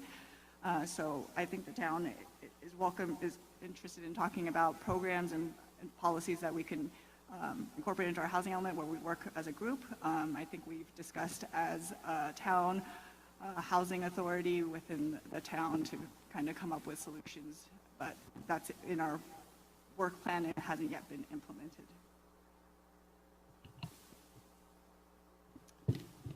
Yeah, echoing what everybody else is saying up here, but I think perhaps we could, Grass Valley is always interested in collaborating with the other agencies, and one strategy that might be helpful is, since a lot of our properties that are vacant are fragmented or small or constrained somehow, might be beneficial to try to attract developers that can utilize lands that are disconnected, that are across jurisdictions, just to make it pencil for them, because I think a lot of times that's the problem. We can't get developers up here and make projects pencil out for them. So working collaboratively in that way, I think, could be helpful. And for the county, yeah, obviously, I don't think we can do it alone individually. A lot of people don't recognize city and county boundaries. A lot of services are within the cities, a lot of the infrastructure. So I think collaborating in a number of ways, whether it's partnering, it's sharing resources, looking for grant opportunities, co-applying, and looking how we can develop our individual housing elements to meet the regional needs, I think is going to be extremely important in working together, but also outside partners, nonprofits or other low-income developers, et cetera. Okay, great. Thank you. Thank you, panel, for being here. And I imagine there'll be questions from the group for the panel, so we'll turn it over to you.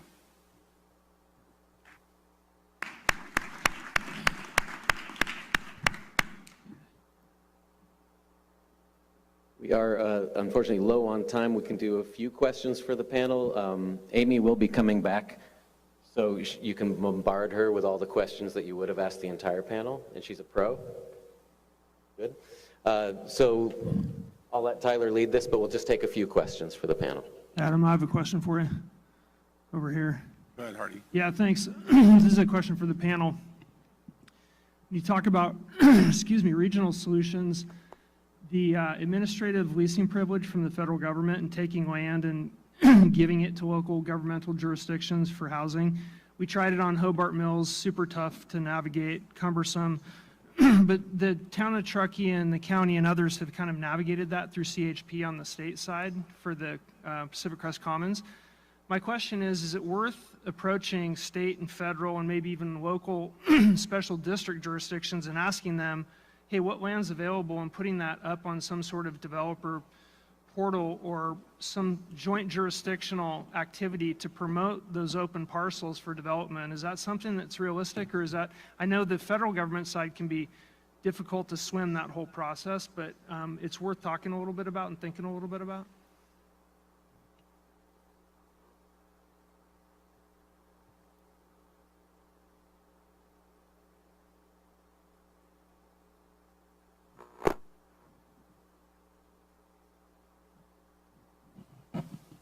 Panel is fighting over who should respond to that question. I mean, It's going to be problematic. I think state law already creates a surplus, allows us to go through that process. The CHP site into the town of Truckee was part of that process. The state was the lead on that project and wasn't a town project. So, and that was because it was considered a surplus land once CHP moved to the site over by our rec district. So I think that there is a pathway already that exists. I think the town or any of these jurisdictions, if they so chose, could move forward with creating a list of public lands as long as we're collaborating with our special districts, identifying lands that they may think could be surplus, but I believe that that is always part of the process to determine what lands they need to keep or what lands they don't need to keep. And if they do identify it as a surplus land, then it would be part of that program and could be potentially for housing. Also, within the town of Truckee, with our general plan update, we did identify housing for students and employees of the school district as a new zoning that we would allow within the town of Truckee. And I'll note that it's a new statute, and it's not fair. It's a couple years old, but it has to do with working with schools. And there's, you know, in a lot of agencies like Modoc County, which I work for, a lot of the schools are abandoned. How do we reuse those? And so HCD, and I think the legislature recognized that and actually has some programs to help convert those to housing units. Additional questions? All right, seeing none. Thank you so much.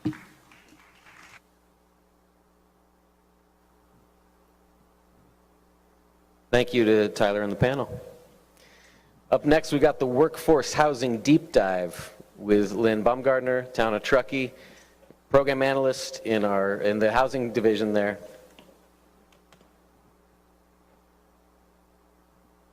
Lynn, do you want to be right here? Fair enough. All right, here's Lynn.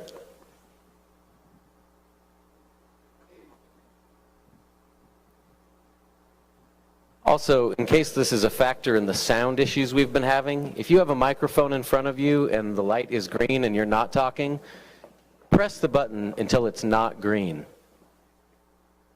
Cool.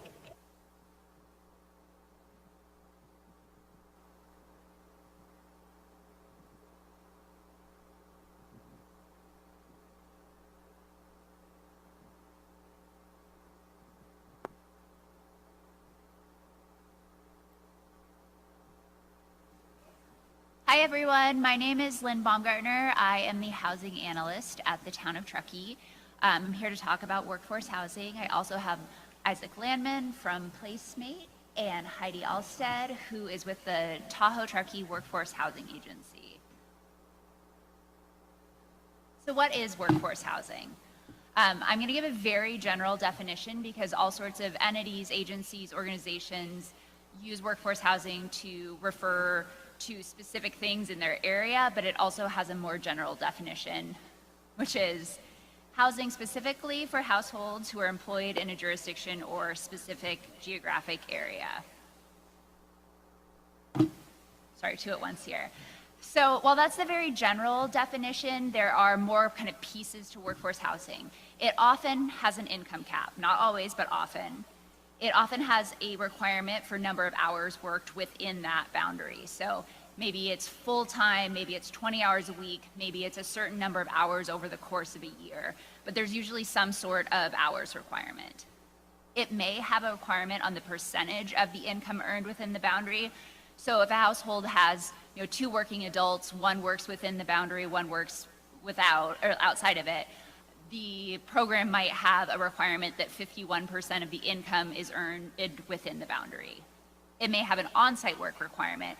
For example, some programs are okay with remote workers who are working for businesses based locally. Some programs may require you to report to an office. And some, it may also have a client-served location requirement. So for people that own their own business or, have a sole proprietorship, they might be required to serve clients within the boundary, not nationwide or worldwide. So next I'm going to compare workforce housing, affordable housing, and employer housing. So affordable housing, we've already defined workforce housing. Affordable housing, especially with the capital A affordable is what we call it a lot, is housing that is deed restricted to individuals or households that qualify as low income, which is usually 80% of area median income or below, and typically for a period of 55 years. Sometimes it can be up to 120, but generally it's 80% and below. And then employer housing is provided to employees of a specific employer. So an example of that might be the ski instructors that live on site at Palisades or Sugar Bowl. While employer housing, workforce housing, and affordable housing are all separate entities or descriptions, there is definitely some crossover. And so I tried to make kind of a Venn diagram showing how they're similar and different. Obviously, there's probably exceptions for all of these. But workforce housing is generally locally funded, local programs and policies that may or may not be deed restricted. There's often an income limit. There is a local employment requirement. Sometimes there's no income limit. While employer housing is tied to a specific employer, not just the region, it's generally privately funded and usually has no income limit.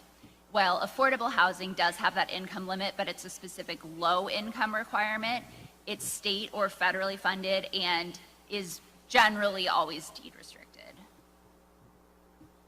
So alongside workforce housing, there's a lot of other housing terms that get used, and I wanted to just define some of those other terms. So if you hear them out there, you can kind of compare and contrast to workforce housing.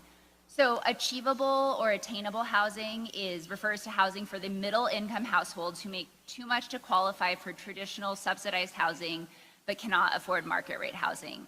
And it's sometimes used interchangeably with workforce housing, but achievable, attainable doesn't necessarily have that tie to the local workforce. Missing middle housing can sometimes have the same definition as achievable or attainable, so it's the housing for a specific group of people, but it's often used, or more commonly I should say, it refers to as actually a specific type of housing, so small multi-unit housing types that are compatible with single-family homes in a neighborhood. So duplex, triplex, townhomes, cottages, and sometimes all the way up to a sixplex. So missing middle housing is used in two different ways, and so sometimes you have to be able to tell by context. Then I have a lowercase a affordable housing, so that's housing that is affordable, which means paying no more than 30% of your income towards housing costs. And so workforce housing isn't necessarily come from a policy or a program. It could just be the housing that is available for your local workforce that is affordable at lower than 30% of your income towards housing costs. And then finally, affordable by design is housing that is naturally lower cost due to design factors like density, unit size, reduced parking, et cetera. So I'm going to talk a little bit about the goals and benefits of workforce housing using the town of Truckee as an example. So the town of Truckee, the goal of our housing program is to strengthen our community economy and environment by increasing the inventory of homes our local workers can afford to rent or buy. In 2022, our town council set a goal to deed restrict 10% of our housing stock by 2032. We're at a little below 6% right now, but we are creeping up there, and we've designed a lot of programs and policies to help us reach that goal. And the reason that we have these goals is to have this workforce housing is the benefits. And these are, there are many, many benefits, but some examples are, for the community, workforce housing keeps essential workers in the community. It improves quality of life and encourages community involvement. Economically, it improves employee retention, increases the size and quality of the local applicant pool, and supports small local businesses. And environmentally, it reduces GHG emissions, which is another one of our council priorities, by reducing commute length. And so I just have a few examples of workforce housing program and policy. I'm not going to talk about them very much just because we are short on time.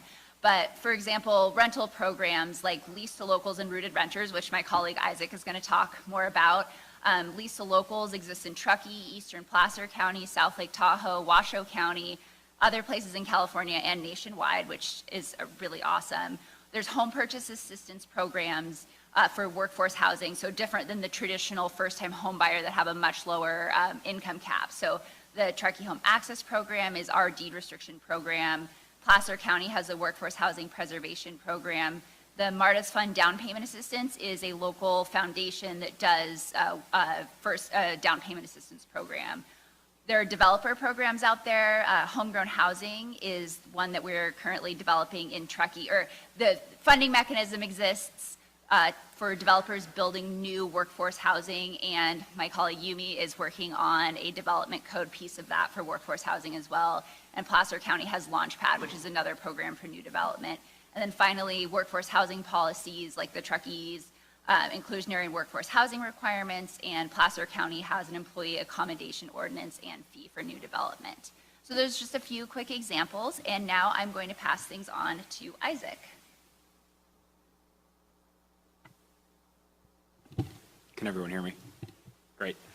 My name's Isaac Landman. I'm here with Placemate. I'm the Associate Market Director. We are the program co-developer and administrator of two of the town's workforce housing rental programs.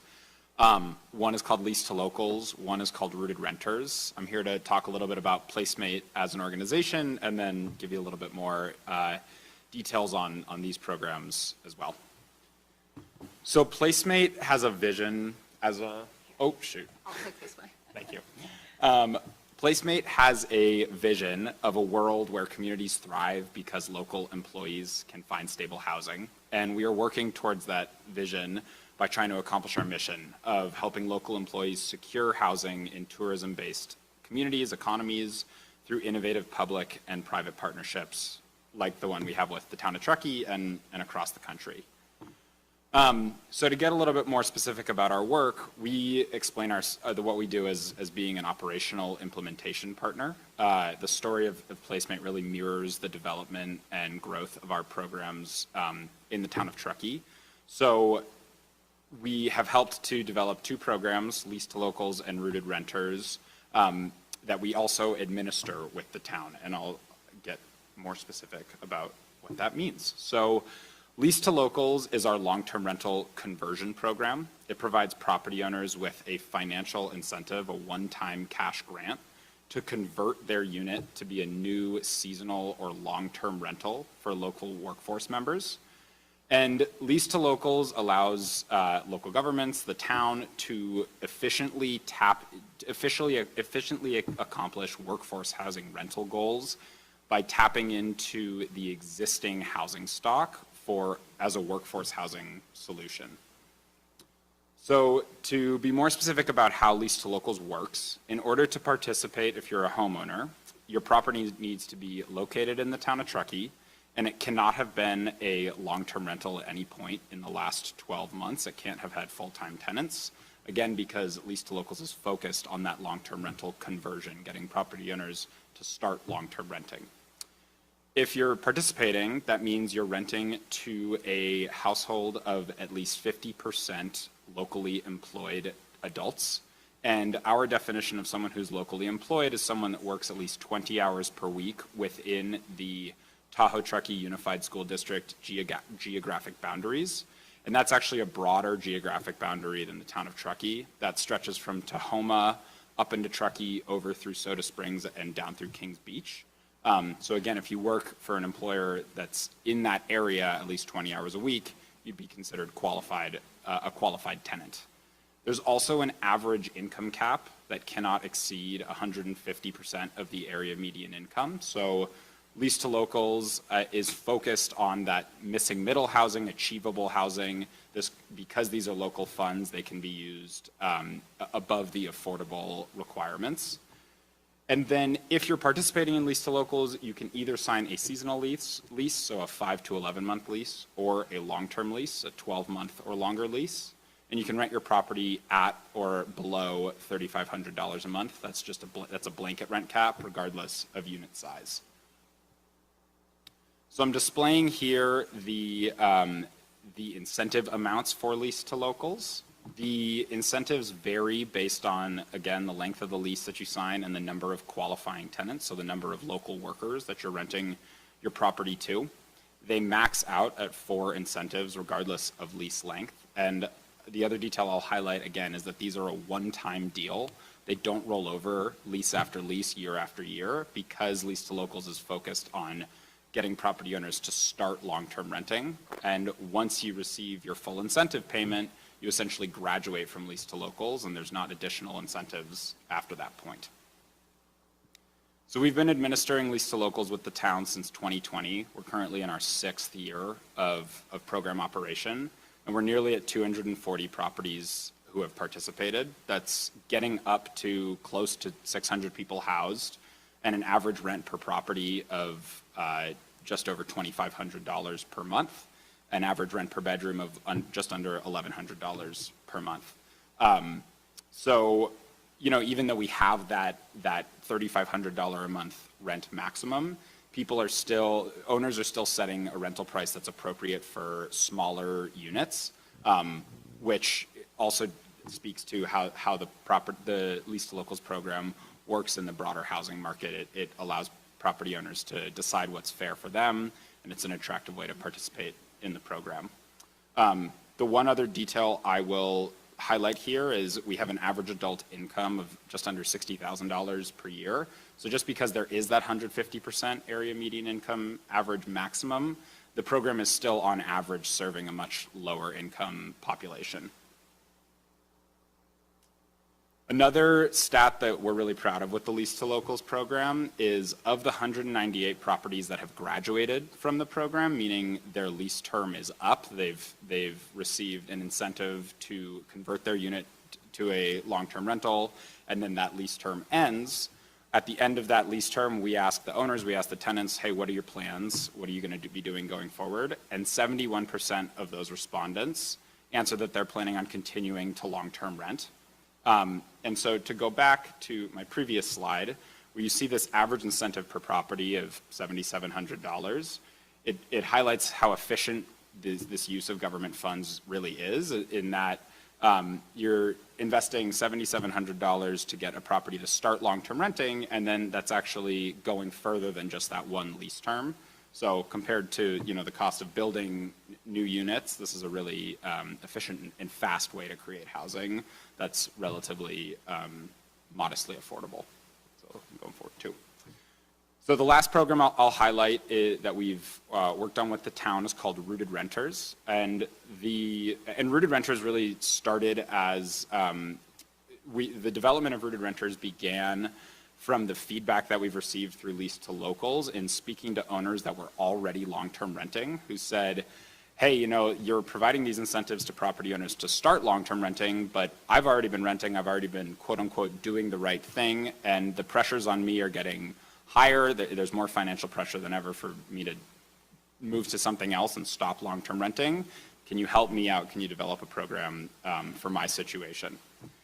And so Rooted Renters is focused on long-term rental preservation as compared to conversion of lease to locals. And the way that it works is it provides property owners with a cash incentive that stretches over a 3-year period in exchange for them locking in their property at a more affordable rate, again, for local workers. Similarly, this allows local jurisdictions and the town of Truckee to efficiently address their mid-range housing goals. So this, again, stretches over a 3-year period rather than one lease term, and still doesn't require any new building to help them achieve their workforce housing goals. So here are the program guidelines. Again, the property has to be located in the town of Truckee, and to participate, owners need to sign a 12-month lease or renew their existing lease with a qualified tenant group. Tenant qualifications are the same as lease to locals. 50% of the adults need to work locally, and the average household income cannot exceed 150% AMI. And then on my next 2 slides, what you see here are the incentive amounts. I'm seeing that some of my headers have gotten cut off, but the incentive amounts, the 2 details I'll highlight on these is that they're based on the size of the housing unit, the number of bedrooms in that housing unit, and they're issued in 4 payments that get progressively larger the longer that you rent your property. So the thinking here being what we're trying to incentivize is property owners to lock their unit in at an achievable rate and keep renting it at an achievable rate by dangling a carrot to say the longer you rent, the more money you're going to make through this program in addition to rent. So here you see the maximum rental rates, which are capped at a 7% increase each year. I'll let you look at them for a minute and keep going. And just to give a little context about the rental prices, the market is more like $1,500 a bedroom in Truckee. So these are this and the lease to locals statistics of what the rent's being charged per bedroom. These are significantly lower than market, just for context. Yeah, when we were developing the program, we were shooting for around $1,000 a bedroom. So that's what you see here. So when we launched the program, Town Council allocated $500,000 in incentives for the first pilot year in 2024. And the interest that we saw in the program was really substantial. We had 65 property owners submit preliminary application forms, but we only had space for what wound up being 23 property participants. And so in response to that enormous interest, this year, Town Council doubled the funding. There's $1 million in total incentives, and these incentives, that $500,000 and $1 million amount, those are the amounts that are allocated for the full 3 years of incentives.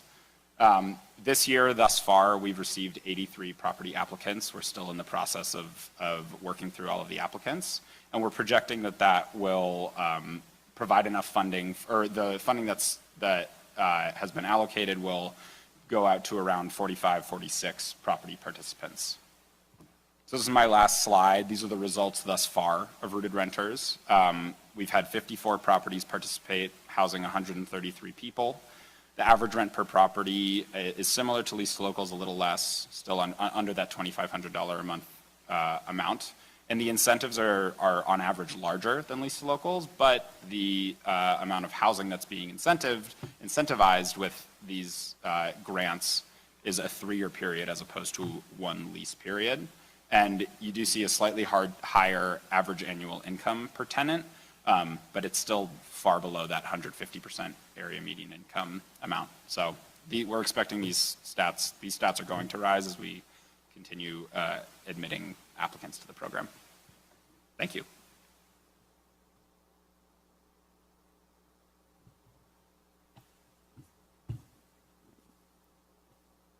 Hi, everybody. Can you hear me okay? Okay, great. Heidi Alstead, Executive Director for the Truckee Tahoe Workforce Housing Agency. Thanks for having us today. I think we're all pretty excited about our programs, so we're excited to share them with you. We facilitate workforce housing solutions for the Truckee Tahoe workforce. We are considered a joint powers authority, and that's what I'm kind of here today to talk about, a solution to housing. We have 7 member agencies that are listed here, and a couple of them are in the room today, Nevada County and the town of Truckee. We were founded in 2020, literally March of 2020, we all know what that happened then, to provide housing access to our 7 member agencies and their 2,300 employees. So we're there as a support mechanism. In 2023, we expanded our services to include the general workforce and not just the employees of those 7 member agencies. And then since then, we've served over 1,000 people with our services. Just to give you a quick timeline of how we evolved, we have here in 2018, we had a burrito meeting. This was an offshoot of the Mountain Housing Council meetings where we talked about some of the public agencies and special districts were having a hard time recruiting and retaining employees due to housing. So in 2020, like I said, we launched our organization, and then we launched our long-term rental program. So that's a program where we work with the local homeowners who have a property, home that they'd like to rent out to one of our employees in the region. So we launched that program and provided a small incentive for that. And then in 2021, we did a mapping exercise of our member agencies and their surplus land to see where could we build housing on one of the member agencies' own land. And so in 2022, we launched our home purchase navigation services. So that's where we support the community, people who are interested in buying homes. We support them with the different mechanisms within the region, some of these programs here that we collaborate with. So we refer them to those programs. And then in 2023, we launched our strategic plan, which was a pretty large strategic plan. We've since modified that, but basically the gist of that is expansion of services, looking at how are we going to help the general workforce, because right now we're serving over 50% of who we serve is with the general workforce. So that's a big component. Also looking at a piece of land the school district owns that we're looking at a housing development project there with the Joint Powers Authority with the different member agencies. And so we're working on that right now and looking at the feasibility. We've done all the studies, and so we're kind of at that decision-making point right now. And then also we're looking at acquisition of properties as well. That's a little bit on hold, but that's something that's on our radar. So for the JPA, or Joint Powers Authority, like I said, we have 7 member agencies, and this is just a funding structure. I just wanted to show you to give you an idea of what it takes to do this work. And so the 7 member agencies all pay a fee into our organization that helps with our operations, and then also with programming as well. And so just want to give you, and it's based on employee count. So however many employees you have in the town of Truckee or at the school district, that's how we calculate the fees. We're looking at a different fee structure right now. I will be talking about that in the next couple of months around a fee for service so that it's not reliant on all of our member agency members, and that we can go out and find grant funding and that kind of thing. So why form a JPA? And so for one, there's a regional collaboration. Am I too fast? Really looking at regional collaboration and the different housing programs and how can we all best work together. Also shared capacity and joint powers. So that's really the key for a Joint Powers Authority. Stronger funding position. So when we look at going out for funding and grants, we can better position ourselves as a larger entity. And then also authority and flexibility around property acquisition and programming. And also we're looking at, we've been talking about streamlining services, and really our goal as a Joint Powers Authority is to really become the one-stop shop, so you can contact us and we can help navigate the housing landscape for you, whether you're renting, purchasing, et cetera. And then also it helps with long-term stability as well. So the Mountain Housing Council was created in 2016. We're, again, an offshoot of that. And in 2023, they contracted with consultants to provide a housing needs assessment, and that has since been updated and will go out to the public in the next couple months. So pretty excited about that data. In 2023, almost 8,200 total housing units were needed in our region. And so our organization really focuses on the missing middle, that 80% on up, because at the time there were no housing programs to help facilitate and support that income bracket. So like I said, one of our goals is to become this one-stop shop. I apologize for the typos I just noticed. But we have a home rental match program where, again, like I said, we match homeowners with renters, and we no longer provide incentives, but we really also refer to PlaceMate for that program as well. And the big part of what we do is the housing concierge services. So that's, again, people call us, email us, hey, I can't find housing, I need to get a place. And we're looking at long-term housing, long-term rentals versus short-term, so many of the ski resorts have seasonal employees. We don't really have that capacity to support that population, but we really try and provide all of the different elements in our region around all the housing programs, as well as educate homeowners too, or people who want to purchase a home as well. One of the big things I think that makes us pretty strong is the collaboration that we have with our member agencies, and then also like with PlaceMate and the Tahoe Housing Hub.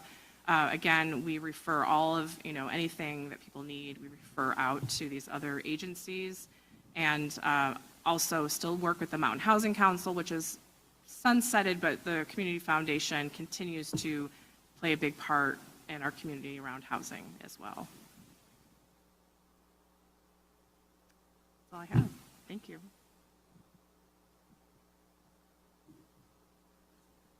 Great. We have time to answer a couple questions. Any questions?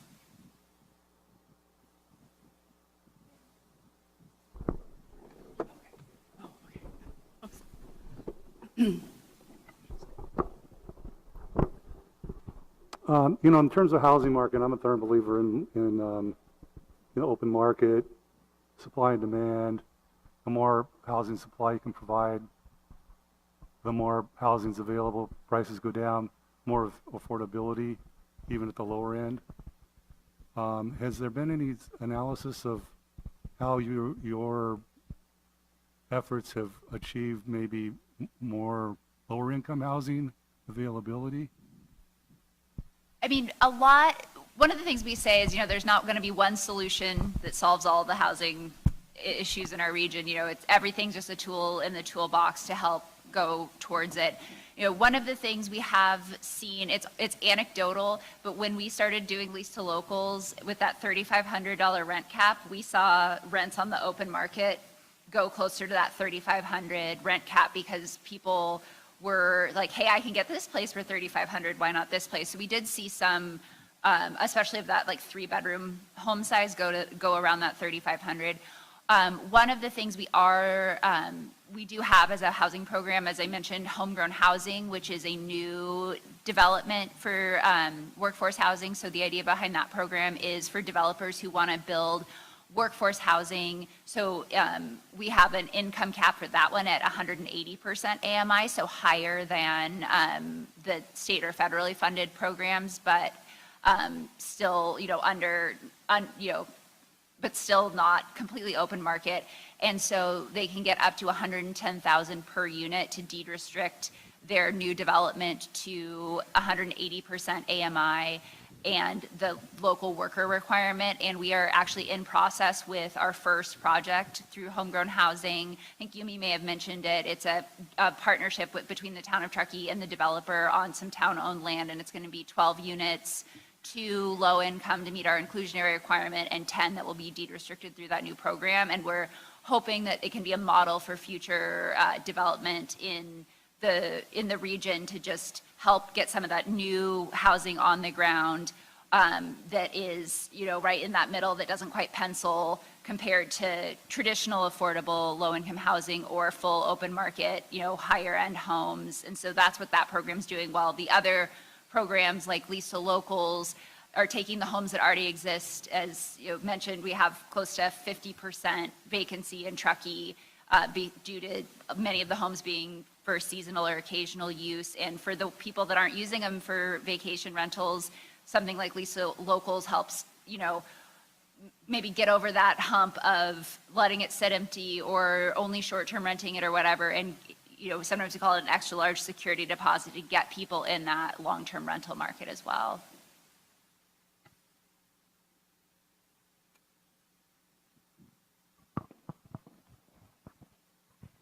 This may be for our board. Has there been any discussion of bringing programs like Lease to Locals or Rooted Renters beyond Truckee, or would you consider letting workforce or people from the city of Truckee rent or lease beyond the Truckee city limits? So we work in, I believe PlaceMate has now worked in 15 tourist towns, tourist economies around the country. I'm not certain whether or not we've had discussions at the Nevada County level. But we also work in eastern Placer County on in the North Shore of Lake Tahoe and in Washoe County. So whether or not we are, I don't believe we're currently exploring a partnership with Nevada County, but we certainly are open to it, and Lease to Locals can be designed to meet really the housing needs of any community that would like to partner with us.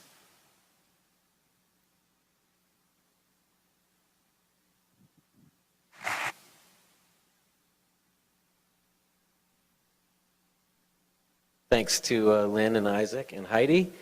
We're going to take another 10-minute break, which usually, but not always, lasts about 10 minutes. And then we'll have Amy Wolfson and time for public comment there at the end. Thank you all for being here. See you in 10.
All right, everybody, welcome back.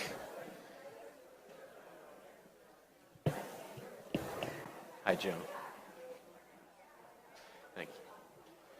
Welcome back, everybody. We're going to begin with the Local Housing Solutions Showcase. Afterwards, we'll have time for public comment. Everyone says I bang the gavel too loud, but no one's listening when I do.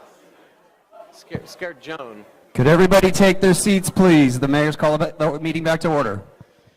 Thanks, Dean. There you go. Listen to that guy. So I'm going to welcome up Amy Wolfson again, and she's the city planner for the city of Grass Valley. Go for it.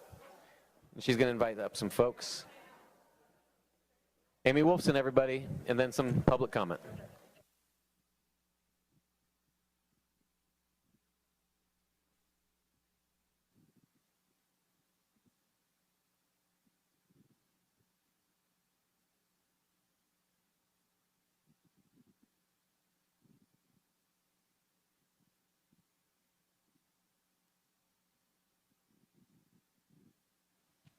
All right, welcome to this segment of the meeting for Housing Solutions. As you've heard today, we have a kind of a daunting task before us for the various jurisdictions to meet our RHNA numbers. And besides that, I think all of our jurisdictions, all of the politicians across the jurisdictions are interested in making sure we are meeting the needs of our community, especially in terms of affordable housing and trying to attract young families and young adults to our communities. So it's going to take a lot of innovation and thinking outside the box to meet these challenges. So the goal of this panel discussion is to explore practical and innovative solutions to local housing challenges, and I apologize for my voice, I'm getting over a little cold. Through collaboration efforts between public agencies, nonprofits, and innovation to explore what is working, what needs improvement, and what's next in our housing for our region. So I'm happy to introduce our panelists today. They are doing the good work in our community to provide needed housing, and some of them are working on very innovative solutions. So I will introduce, to my left here is Morgan Bierschenk with GeoShip. And then Gus Becerra with the Regional Housing Authority, Travis Duckworth with the Soul Learning Institute, and Lorraine Larson with the Nevada County Habitat for Humanity. So I will just start with a first question, which any or all of the panelists are welcome to answer. We have a lot of exciting housing efforts moving into the next housing cycle. What do you think are the biggest barriers to increasing affordability and attainable housing in Nevada County? And I'll just push it over to anybody who wants to answer. Oh, it's the green, press the green button. There we go. Hi, I'm Gus Becerra, Regional Housing Authority. I'll start it off. Just a tiny background. We operate not only in Nevada County, but in 4 other counties, Sutter, Nevada, and Yuba and Colusa counties. We're a joint venture developer, and we've been pretty successful in all 4 of the counties we serve. And as you can see, some of our projects are up there. Hurdles, funding. It always comes down to that. Yeah, there's other issues we navigate through, NIMBYism and, political will, but for the most part, it's funding. And I will say that, like it or hate it, the big beautiful bill that the Trump administration passed has a very robust improvement to the low-income housing tax credit program, which is the largest source of funding that we use as project developers. So some really good came out of that.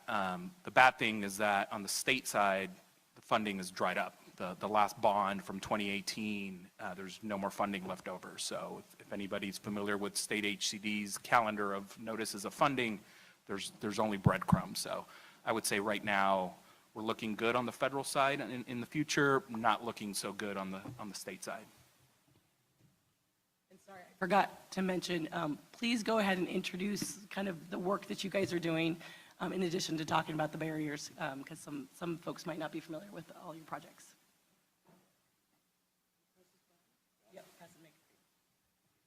Hello, everyone. My name is Lorraine Larson. I'm the Executive Director of Nevada County Habitat for Humanity, and we essentially are low-income home ownership program serving folks 30 to 80% AMI to purchase an affordable home here in Nevada County. And I would say that probably our biggest barrier is, I mean, although cost is a big barrier, the cost is kind of related to the infrastructure. If we can get larger projects off the ground and get through the regulatory hurdles, we can build ready and shovel ready pads, then we can build all day long. It's kind of like, that's where we rock and roll, and that's where we can do it. But it's just getting those long approval times and timelines and the cost of the infrastructure. Like infill projects are great for us, but larger ones, which is a challenge, right?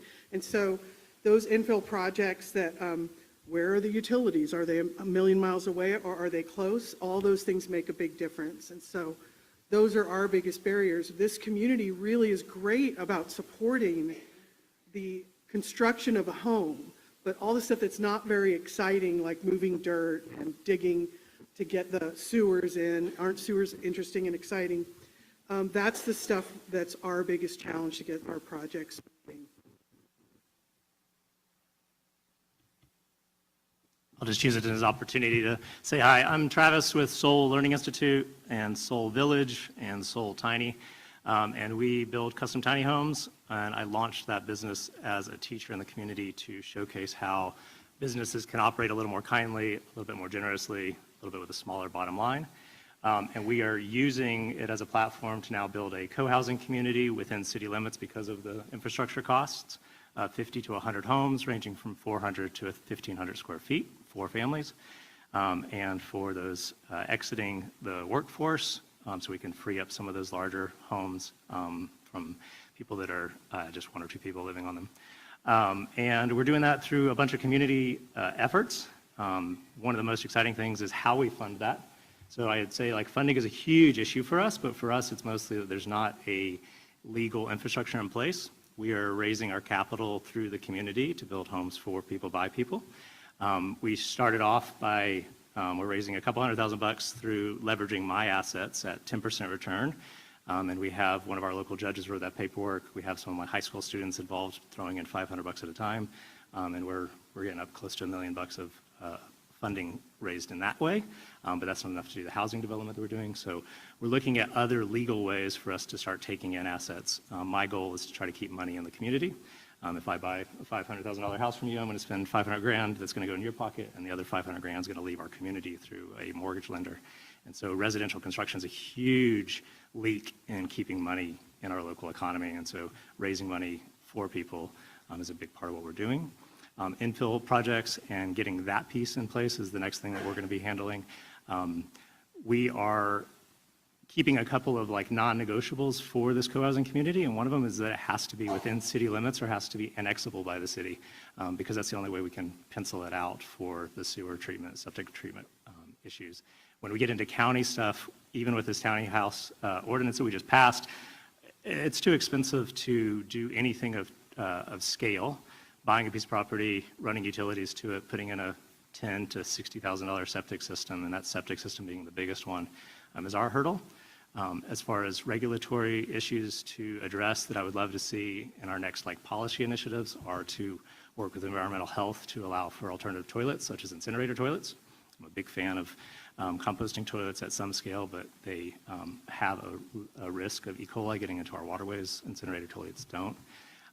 We worked or had a NAVO come out and talk about how to create pumped systems for entry-level starter homes, like tiny homes.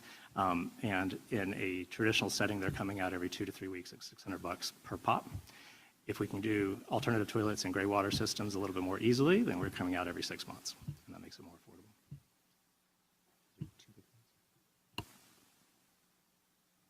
Hey guys, I'm Morgan, the founder of GeoShip. So we're kind of taking a little different take on this, and that we're really looking at developing deep technology to transform housing from physics first principles. So really looking at like what is the material, what is the geometry, what is the method of manufacturing for housing on Earth, 50 years, 20 years from now. We're kind of, over the last year, we've hired about 20 engineers from Tesla and SpaceX and Apple, and they've all kind of relocated out here, and we set up a pilot facility. We're installing we've developed kind of engineering prototypes up until now, but now doing our first like full-size customer home. And it's really like the home as a fully integrated product. So similar to how cars are manufactured and whatnot, it's really transforming housing at a really fundamental level. And we're kind of, funding was a big issue for a while, and now we're kind of just over that hump where we've got just enough investors and whatnot on board, and it can show that this is not just a local problem. This is a state and national and even global problem in terms of housing and climate resilience and jobs. So I think the biggest, one of the exciting aspects of what we're doing is that it's really can be radically affordable at scale, but it's also climate resilient and 100% non-toxic, like next level health benefits of homes, so that it's really creating a vision that people can bring hope for, that our next generations have, what our grandparents had, which is just adequate, affordable housing in communities that are aligned with their kind of values and vision. And I think the biggest obstacle for us now is just time. The technology is here, we're on the path, and at some point here, the whole paradigm is shifting already, and that's what's time. Amy, if I may, to stay on the area of barriers, one of the beautiful things about living in the state of California, and Governor Newsom has been a friend to affordable housing, is that we have on the books a lot of by right codes now in the state of California for affordable housing. So as a project developer, we never like to use that politically. In Nevada County, everyone's always been very friendly to our agency, all 2 cities, 1 town, 1 county. We've been successful to do projects everywhere, but that's a tool that's always there. There's a lot of by right language in the code now that's very helpful to get projects through entitlements. Just as a follow-up, excuse me, is there a policy change or a partnership that you feel would help with whatever barrier? And recognize you're talking with a lot of local policy legislators here tonight.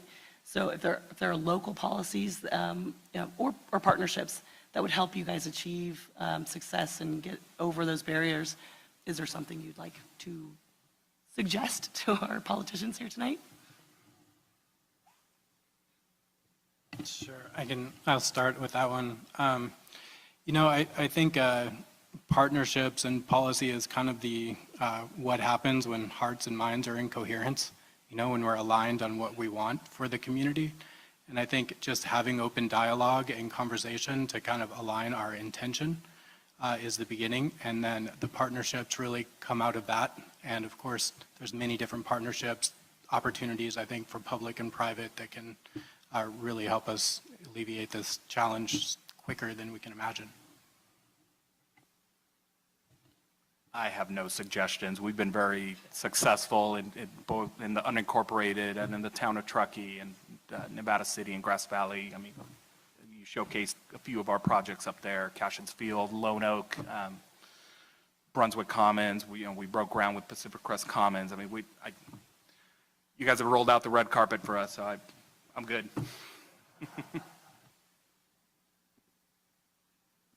I guess I have to say the same. I mean, we've been working with the cities and county on the Regional Housing Trust Fund has really supported us. But just in getting together and coming up with creative ways to help us move these things forward, it really does come down to sitting down and having, it seems simple, but just having a conversation about what are the barriers. A lot of times we're working in our silos, and I'm totally guilty of that. And when we actually talk to people about what the barriers are, it's amazing how many people come to the table to try to help us overcome those barriers. And so as far as the municipalities go and the local, the county and cities, it's been a great situation. And I don't know if this is the right time to talk about other types of partnerships, so I'll wait on that unless you think it's now or later. Now's fine?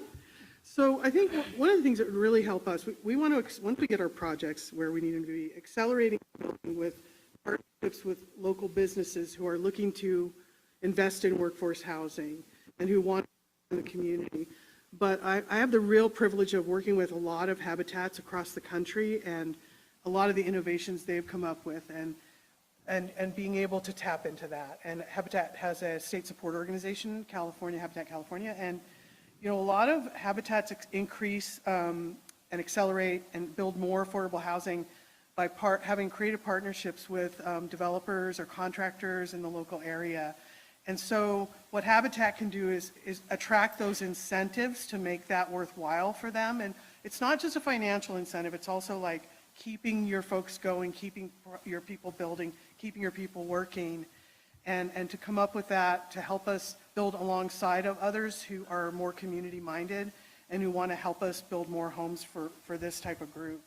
And so that's one thing we're really looking for, is somebody to help us maybe share in the cost of infrastructure or share development with another organization.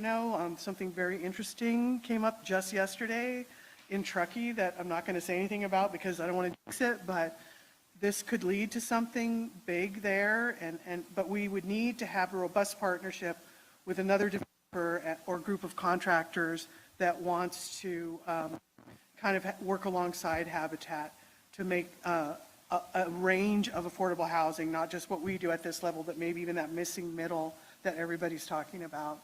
So those are the things that we've been hearing about that are working well out there, and we're going to start really kind of heading in that direction and accelerating our progress towards those kinds of partnerships. And I guess one more thing I could add to this is both, that the innovations that Travis is making and that we're making are both based on doing more off-site. So you need industrial space, industrial buildings. I mean, Travis is in the building that we were in previously. It took us a long time to find the building we're in now. There's no building in the county that is big enough for kind of our next step. We're having to build something. So we were really close to moving to Reno because we couldn't find a industrial space big enough to do what we wanted to do here.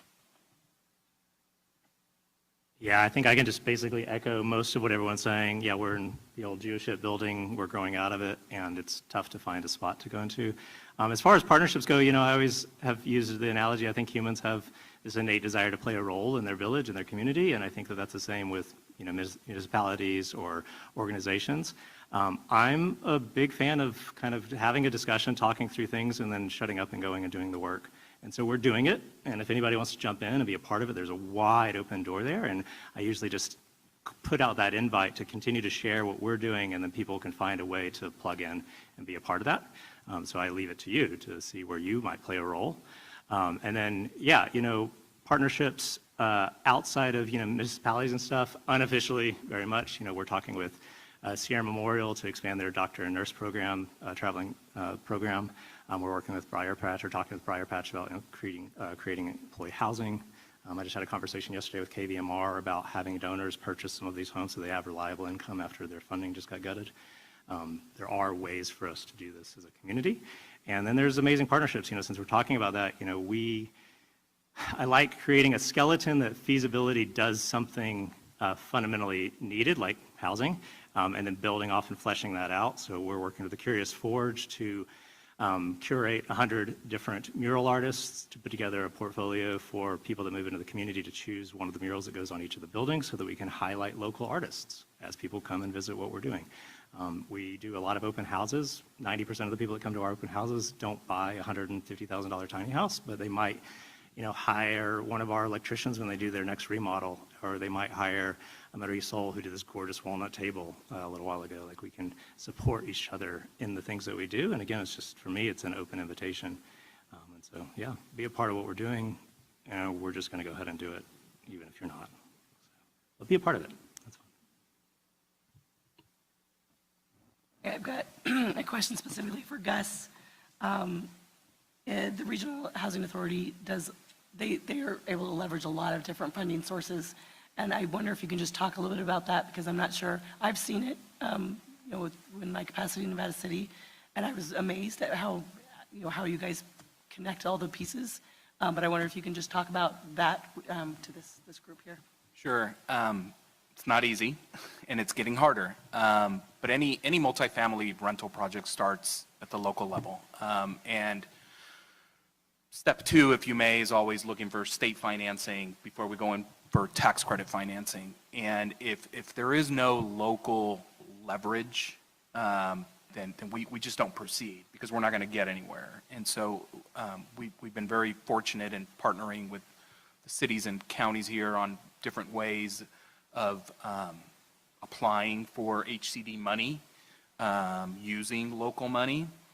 And one of the innovative ways I think that we've used in other jurisdictions, and I think Nevada City did when we did the Cash-ins project, was where we've encountered cities and counties and jurisdictions have said, we want the project, we want to help with the project, we don't have any money for the project. So then the question comes, well, can you help with impact fee deferrals? And that's a touchy subject. And in some cases it works, in some cases it doesn't. Nevada City was willing to defer through a deferred loan. I think it was 50%, I think, of the impact fees, I believe it was, yeah.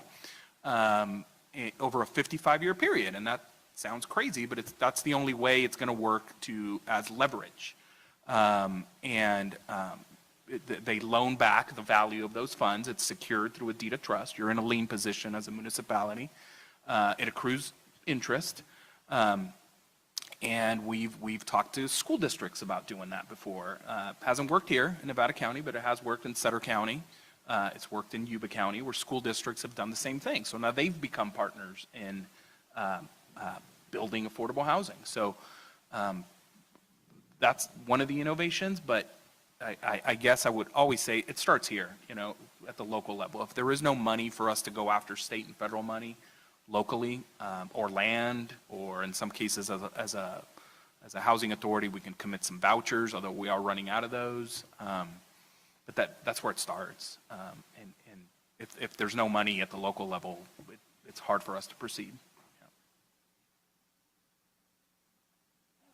And then for Morgan, are there regulatory or perception challenges you face introducing innovative technologies?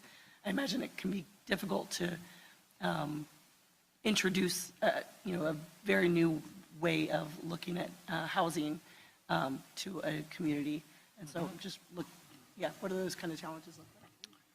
Yeah, so just a few weeks ago, we got our California Factory-Built Housing certification. So it means that it's kind of certified at a state level, so it reduces some of the local work that it takes to make sure that it's up to spec.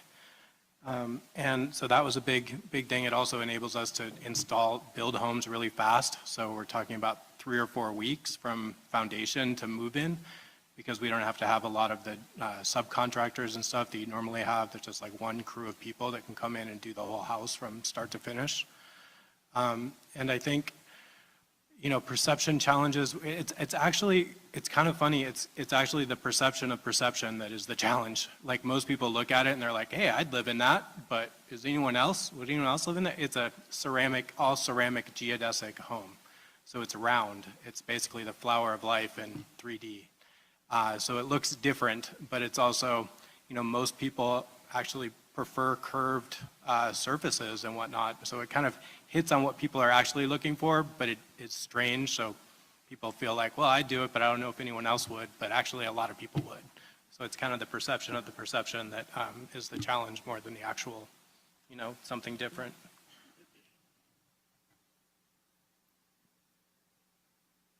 Along the same lines, Travis, what do you think local governments, what would you like them to understand about tiny homes on wheels? And how do you think the units fit within the regional housing strategy? Yeah, like I said before, I think we've had a lot of success with the county, working with planning and building to start to create, obviously, some pathways for making these into housing. We had this ordinance passed back in January. It's not really a county issue. Our perception is that we're building things on wheels, and those typically depreciate over time. We don't have resources to do traditional mortgages on them because they're more considered RV nationally. However, like in the area of workforce housing or just affordable housing, similar to, Morgan building off-site, I don't have crews and trucks and porta potties and off-site insurance. I operate very openly in a lot of loopholes that may change, but because they are built on wheels and on a chassis, I'm building for about half of what it would cost for me to build the same quality home on-site. And then one of the other biggest hurdles that we're seeing in terms of affordable housing and residential construction is our fire insurance rates just continuing to go up. My main general contractor just had his go to 18 grand last January. He can get on the fair plan, but he's going to still be paying 9 or 10. Our clients pay roughly about $1,000 a year for full insurance, including fire, because they're on wheels. And that's through national programs, not through California-based programs, so it's less likely that they'll go away. So it's really right now, I think the perception of building something on wheels, we build to standard residential construction code and they're inspected and certified as such. Our quality is pretty high. Because they're small, I can do that for an affordable price. It's when people think of things on wheels, we think of manufactured homes, we think of mobile homes, and those have a general low value assessed to them by the general public. But that's part of my goal when I do this co-housing community is we're doing a pretty high-end missing middle development so that when people come and see it, they can see the quality of what they are. And then again, in transparency, my goal is to then do one for our most vulnerable, our low income, and those experiencing homelessness so that when people have pushback, we can say, well, you just said yes to this really beautiful housing development. Yeah. Can I get the slide on with just their website so that if people want to reach out to them after this panel discussion? So I've had the privilege of working with Lorraine on several projects in Grass Valley with Habitat for Humanity. Just wondering, you've got kind of a unique sweat equity model for building housing with the recipients of the housing. How does that model adapt to our community's land and construction cost challenges? Well, the sweat equity and volunteer model obviously is a big reason why our homes are going to be affordable. Our last 4-bedroom home that we built, the mortgage, including impound for insurance and taxes, was just under $1,100, brand new home ownership, right? And so we did some creative things with the principal and to adjust it a little bit to account for the increase in insurance, and we can do that. We carry the mortgages typically, but we're also looking at partnerships with lending institutions now to offer some kind of lending that might work for our folks. But the cost of labor being pretty much almost eliminated is the reason why we're able to do that. We have some other partnerships internationally and nationally where we can get reduced costs on building materials and appliances donated. Whirlpool donates all appliances to all Habitat homes across the country. So that's a big deal, right? That's, $3-4 grand right there, maybe even more. And so those things are great, but it really is reducing the cost. Our homeowners put 500 hours in, and our construction crew is 99% volunteer, skilled construction folks, and that makes a huge difference, obviously, in the cost. And so when I talk about partnerships with local contractors, it has to be someone community-minded.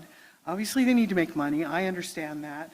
They're not going to do everything for free, but what can we do to spread the costs over a number of units so that they can be made whole and we can build more homes?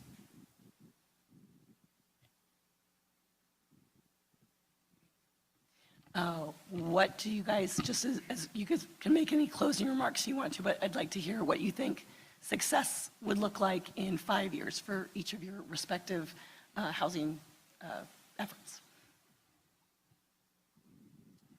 Yeah, I think success in 5 years for us is really that we're building homes that are more affordable than the current model and better in every category. So more healthy, more sustainable, fireproof or fire resilient.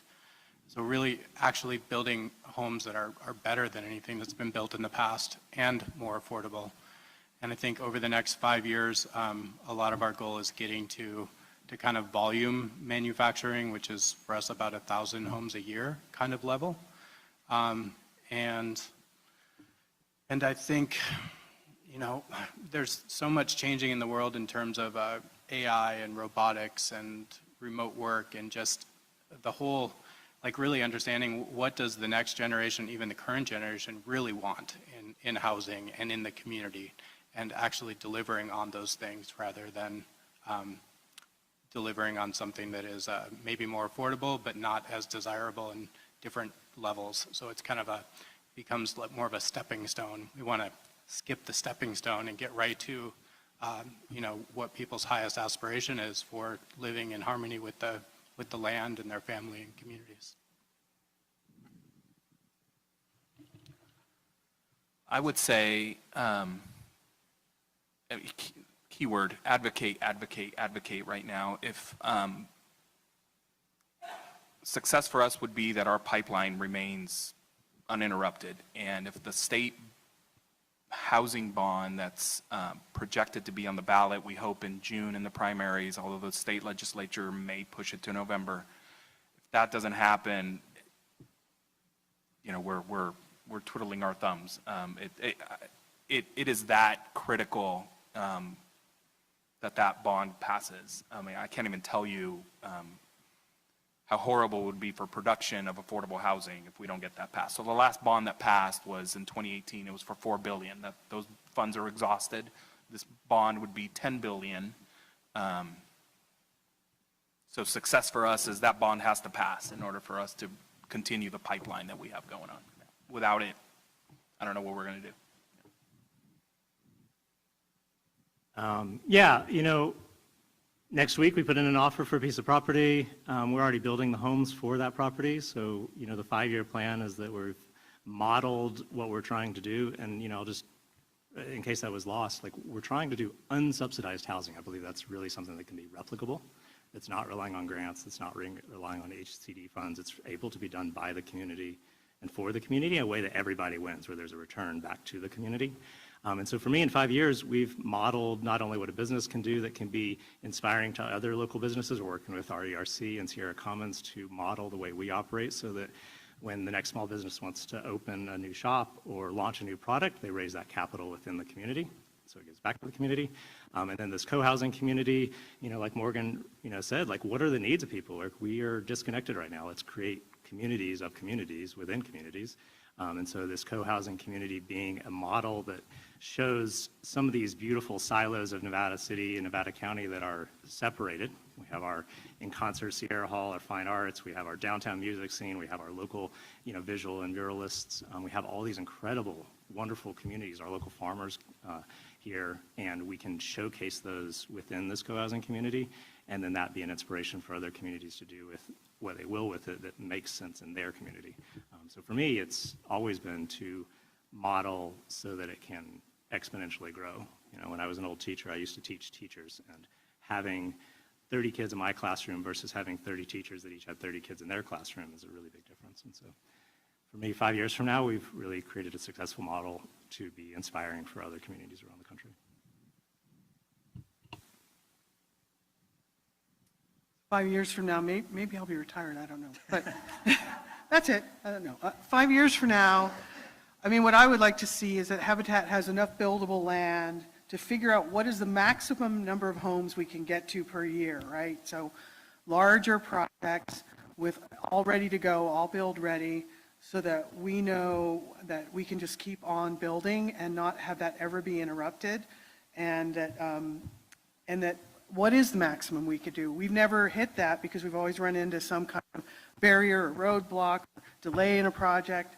So we want to find out what that maximum is that we can all do together, and that's how we're going to do it. Build ready lots of, you know, sizes of 16. We currently have probably, after we make an offer on a piece of land, we'll probably have about 34 lots to go, but we need a lot more than that, and so that runway is just there to figure out what we can accomplish.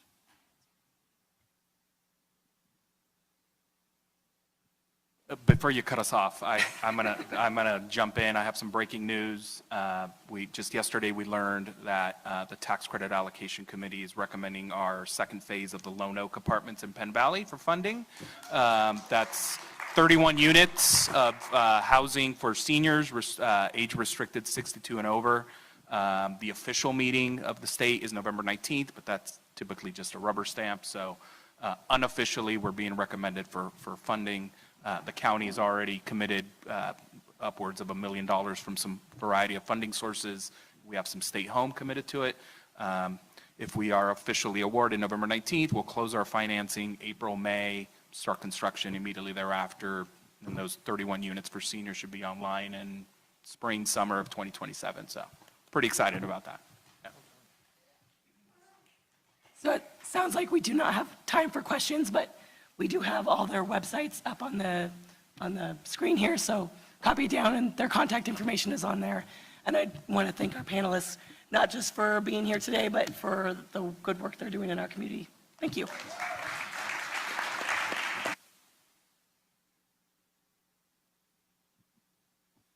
Thank you, Amy, for that excellent and inspiring panel. Hey, Dean. It's time for public comment now. Dean's our man with the microphone. As I said at the beginning of the meeting, public comment, we can't comment back to you. You're limited to 3 minutes. You have a captive audience. All right, I guess raise your hands for Dean and he'll make his way.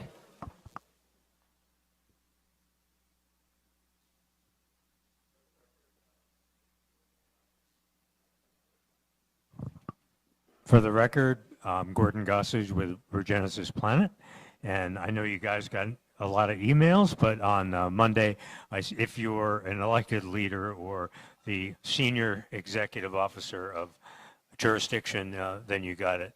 And I have a proposal for using deliberative democracy for housing solutions, and my question revolves around, and it's in your email, think of the components of cost for creating a home. There are a number of levers you can use to lower that cost. And what I sent you is basically the cost components for a $500,000 home, and then what they are to lower it to $300,000. So then the question for anyone out there, including the planners, if you think of a two-dimensional matrix where there are things that have a high impact in terms of percentage, but then on the other side, it's what can local governments do? What kind of power do you have? And, you know, for example, you can't change the price of steel or lumber, but there are things you can do in terms of regulation. So in thinking of the cost components that you can decrease, what do you think the top 3 or 4 are that would lower the cost of housing? Thank you.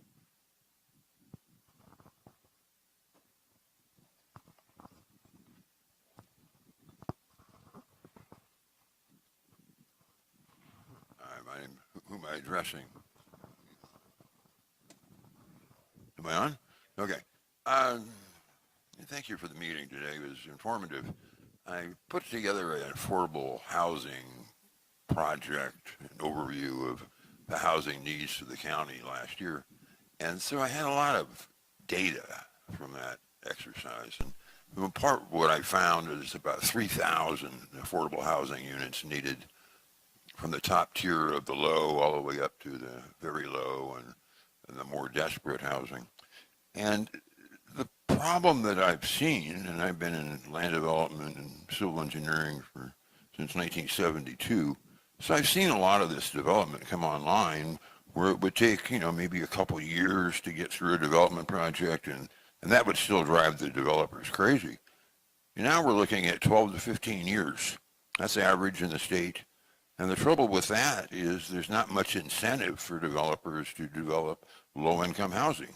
They've gone through a lot of heartache, they put a lot of money into these projects, and so they divert from low income, even if there's subsidies, so they just go for the highest dollar they can get because they put so much skin into the game.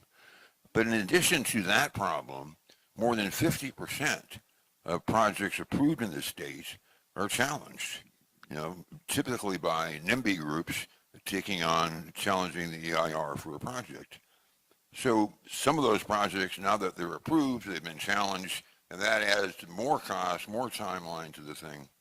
And there's not any oversight on the EIR process except at the legislature level.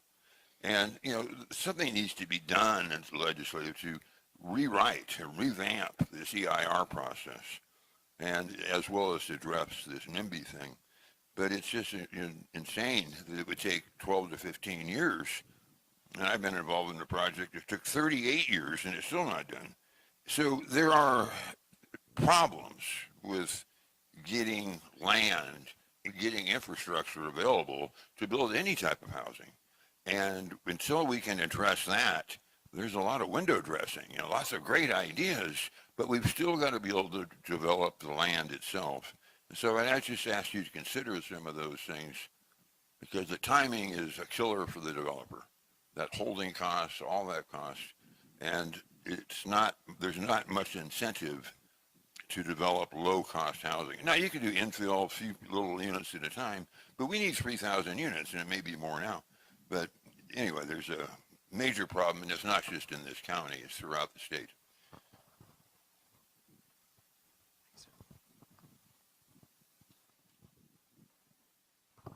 Testing. Gotta forgive me for a second. I've been recently hit with large-scale brain cancer, so this is something I'm dealing with. My name is Lee Madrid. I am a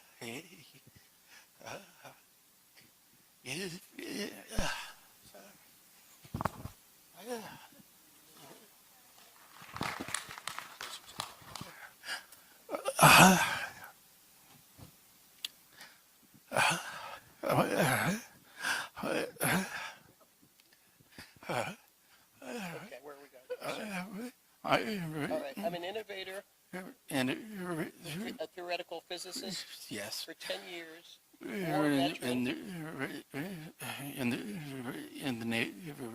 Okay. Currently. I'm currently leading a team through the X Prize Quantum Applications Department in a 3-year, $5 million competition. It's not easy stuff.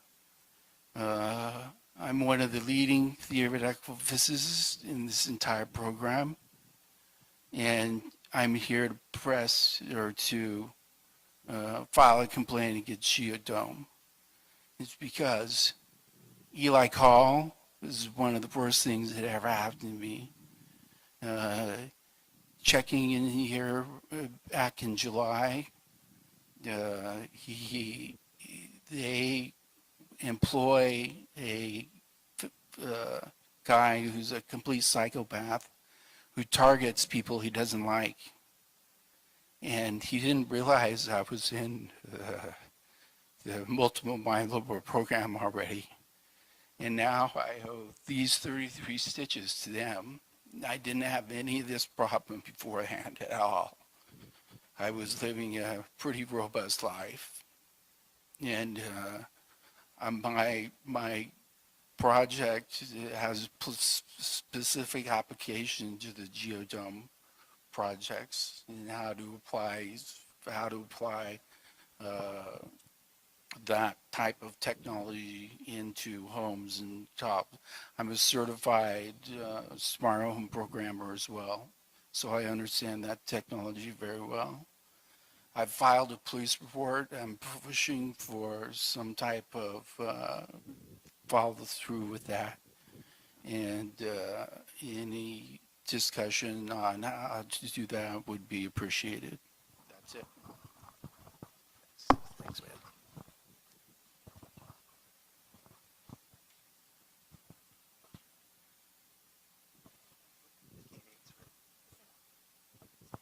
Hi, I arrived late, but the last two panels that I saw, I just want to say thank you so much for all the innovative work that you are doing, and I welcome any innovation that does not involve calling a pop-out tent camper a permanent home. So thank you for the work that you are doing and your creative solutions.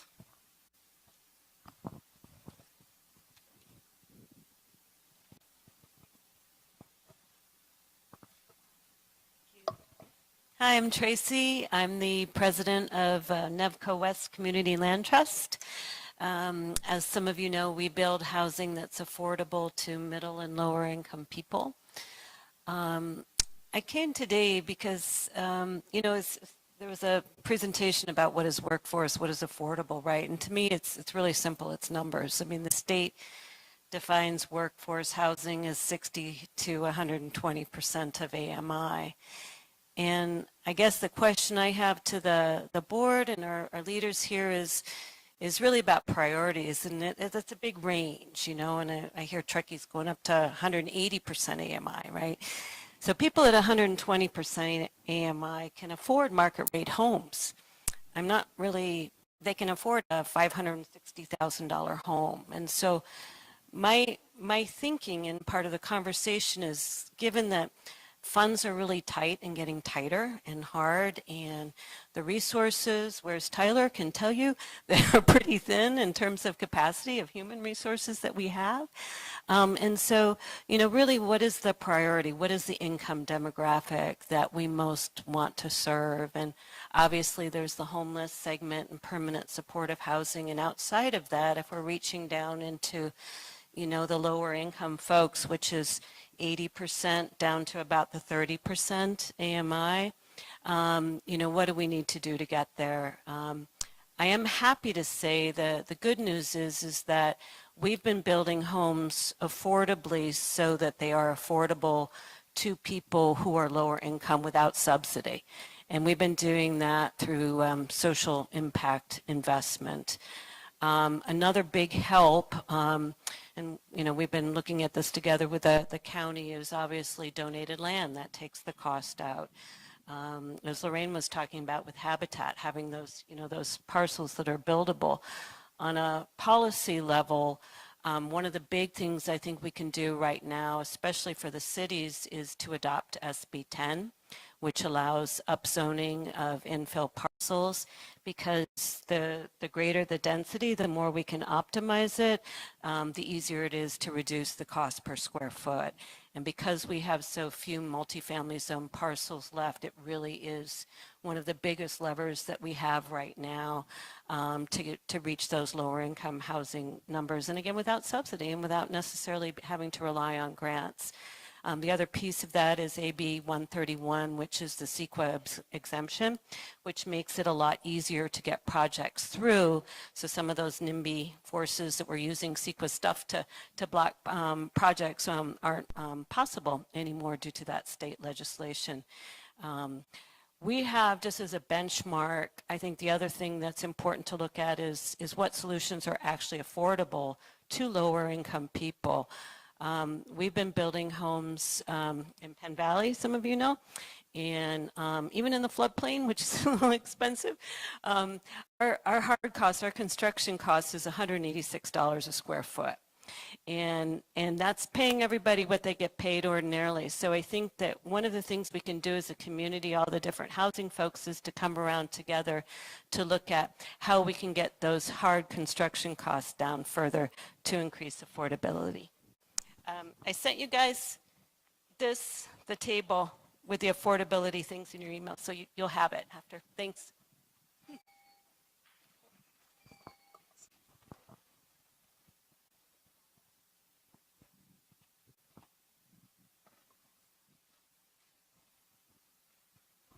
I don't want to throw a whole bunch more in there. I got to talk enough. But I did want to just throw into the conversation, one of the things we talk about with housing is all of these different issues that we're dealing with. And in terms of inventory, one of the biggest things that we're dealing with is not that there's not homes. We're seeing larger homes that are being occupied by one or two people, and we don't have that movement to have opportunities for them to move into smaller homes. And we're not seeing smaller homes being constructed because of the cost of construction being so high. And when you start to squeeze homes down and get rid of those big, large, open living rooms and bedrooms that are lower per square foot, it gets more expensive per square foot.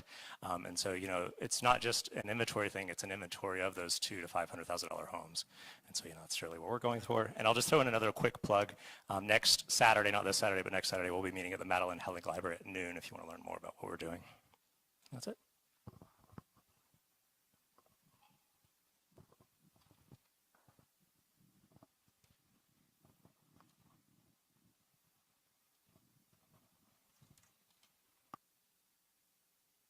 Thanks for the public comment.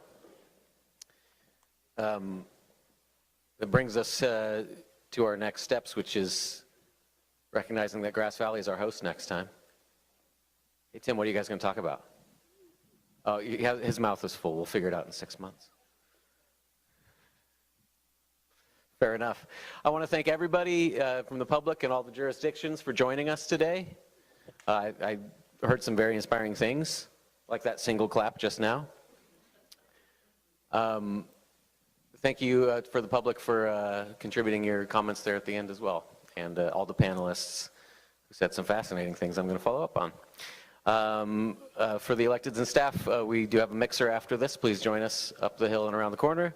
And yeah, I mean, do I have a motion to adjourn?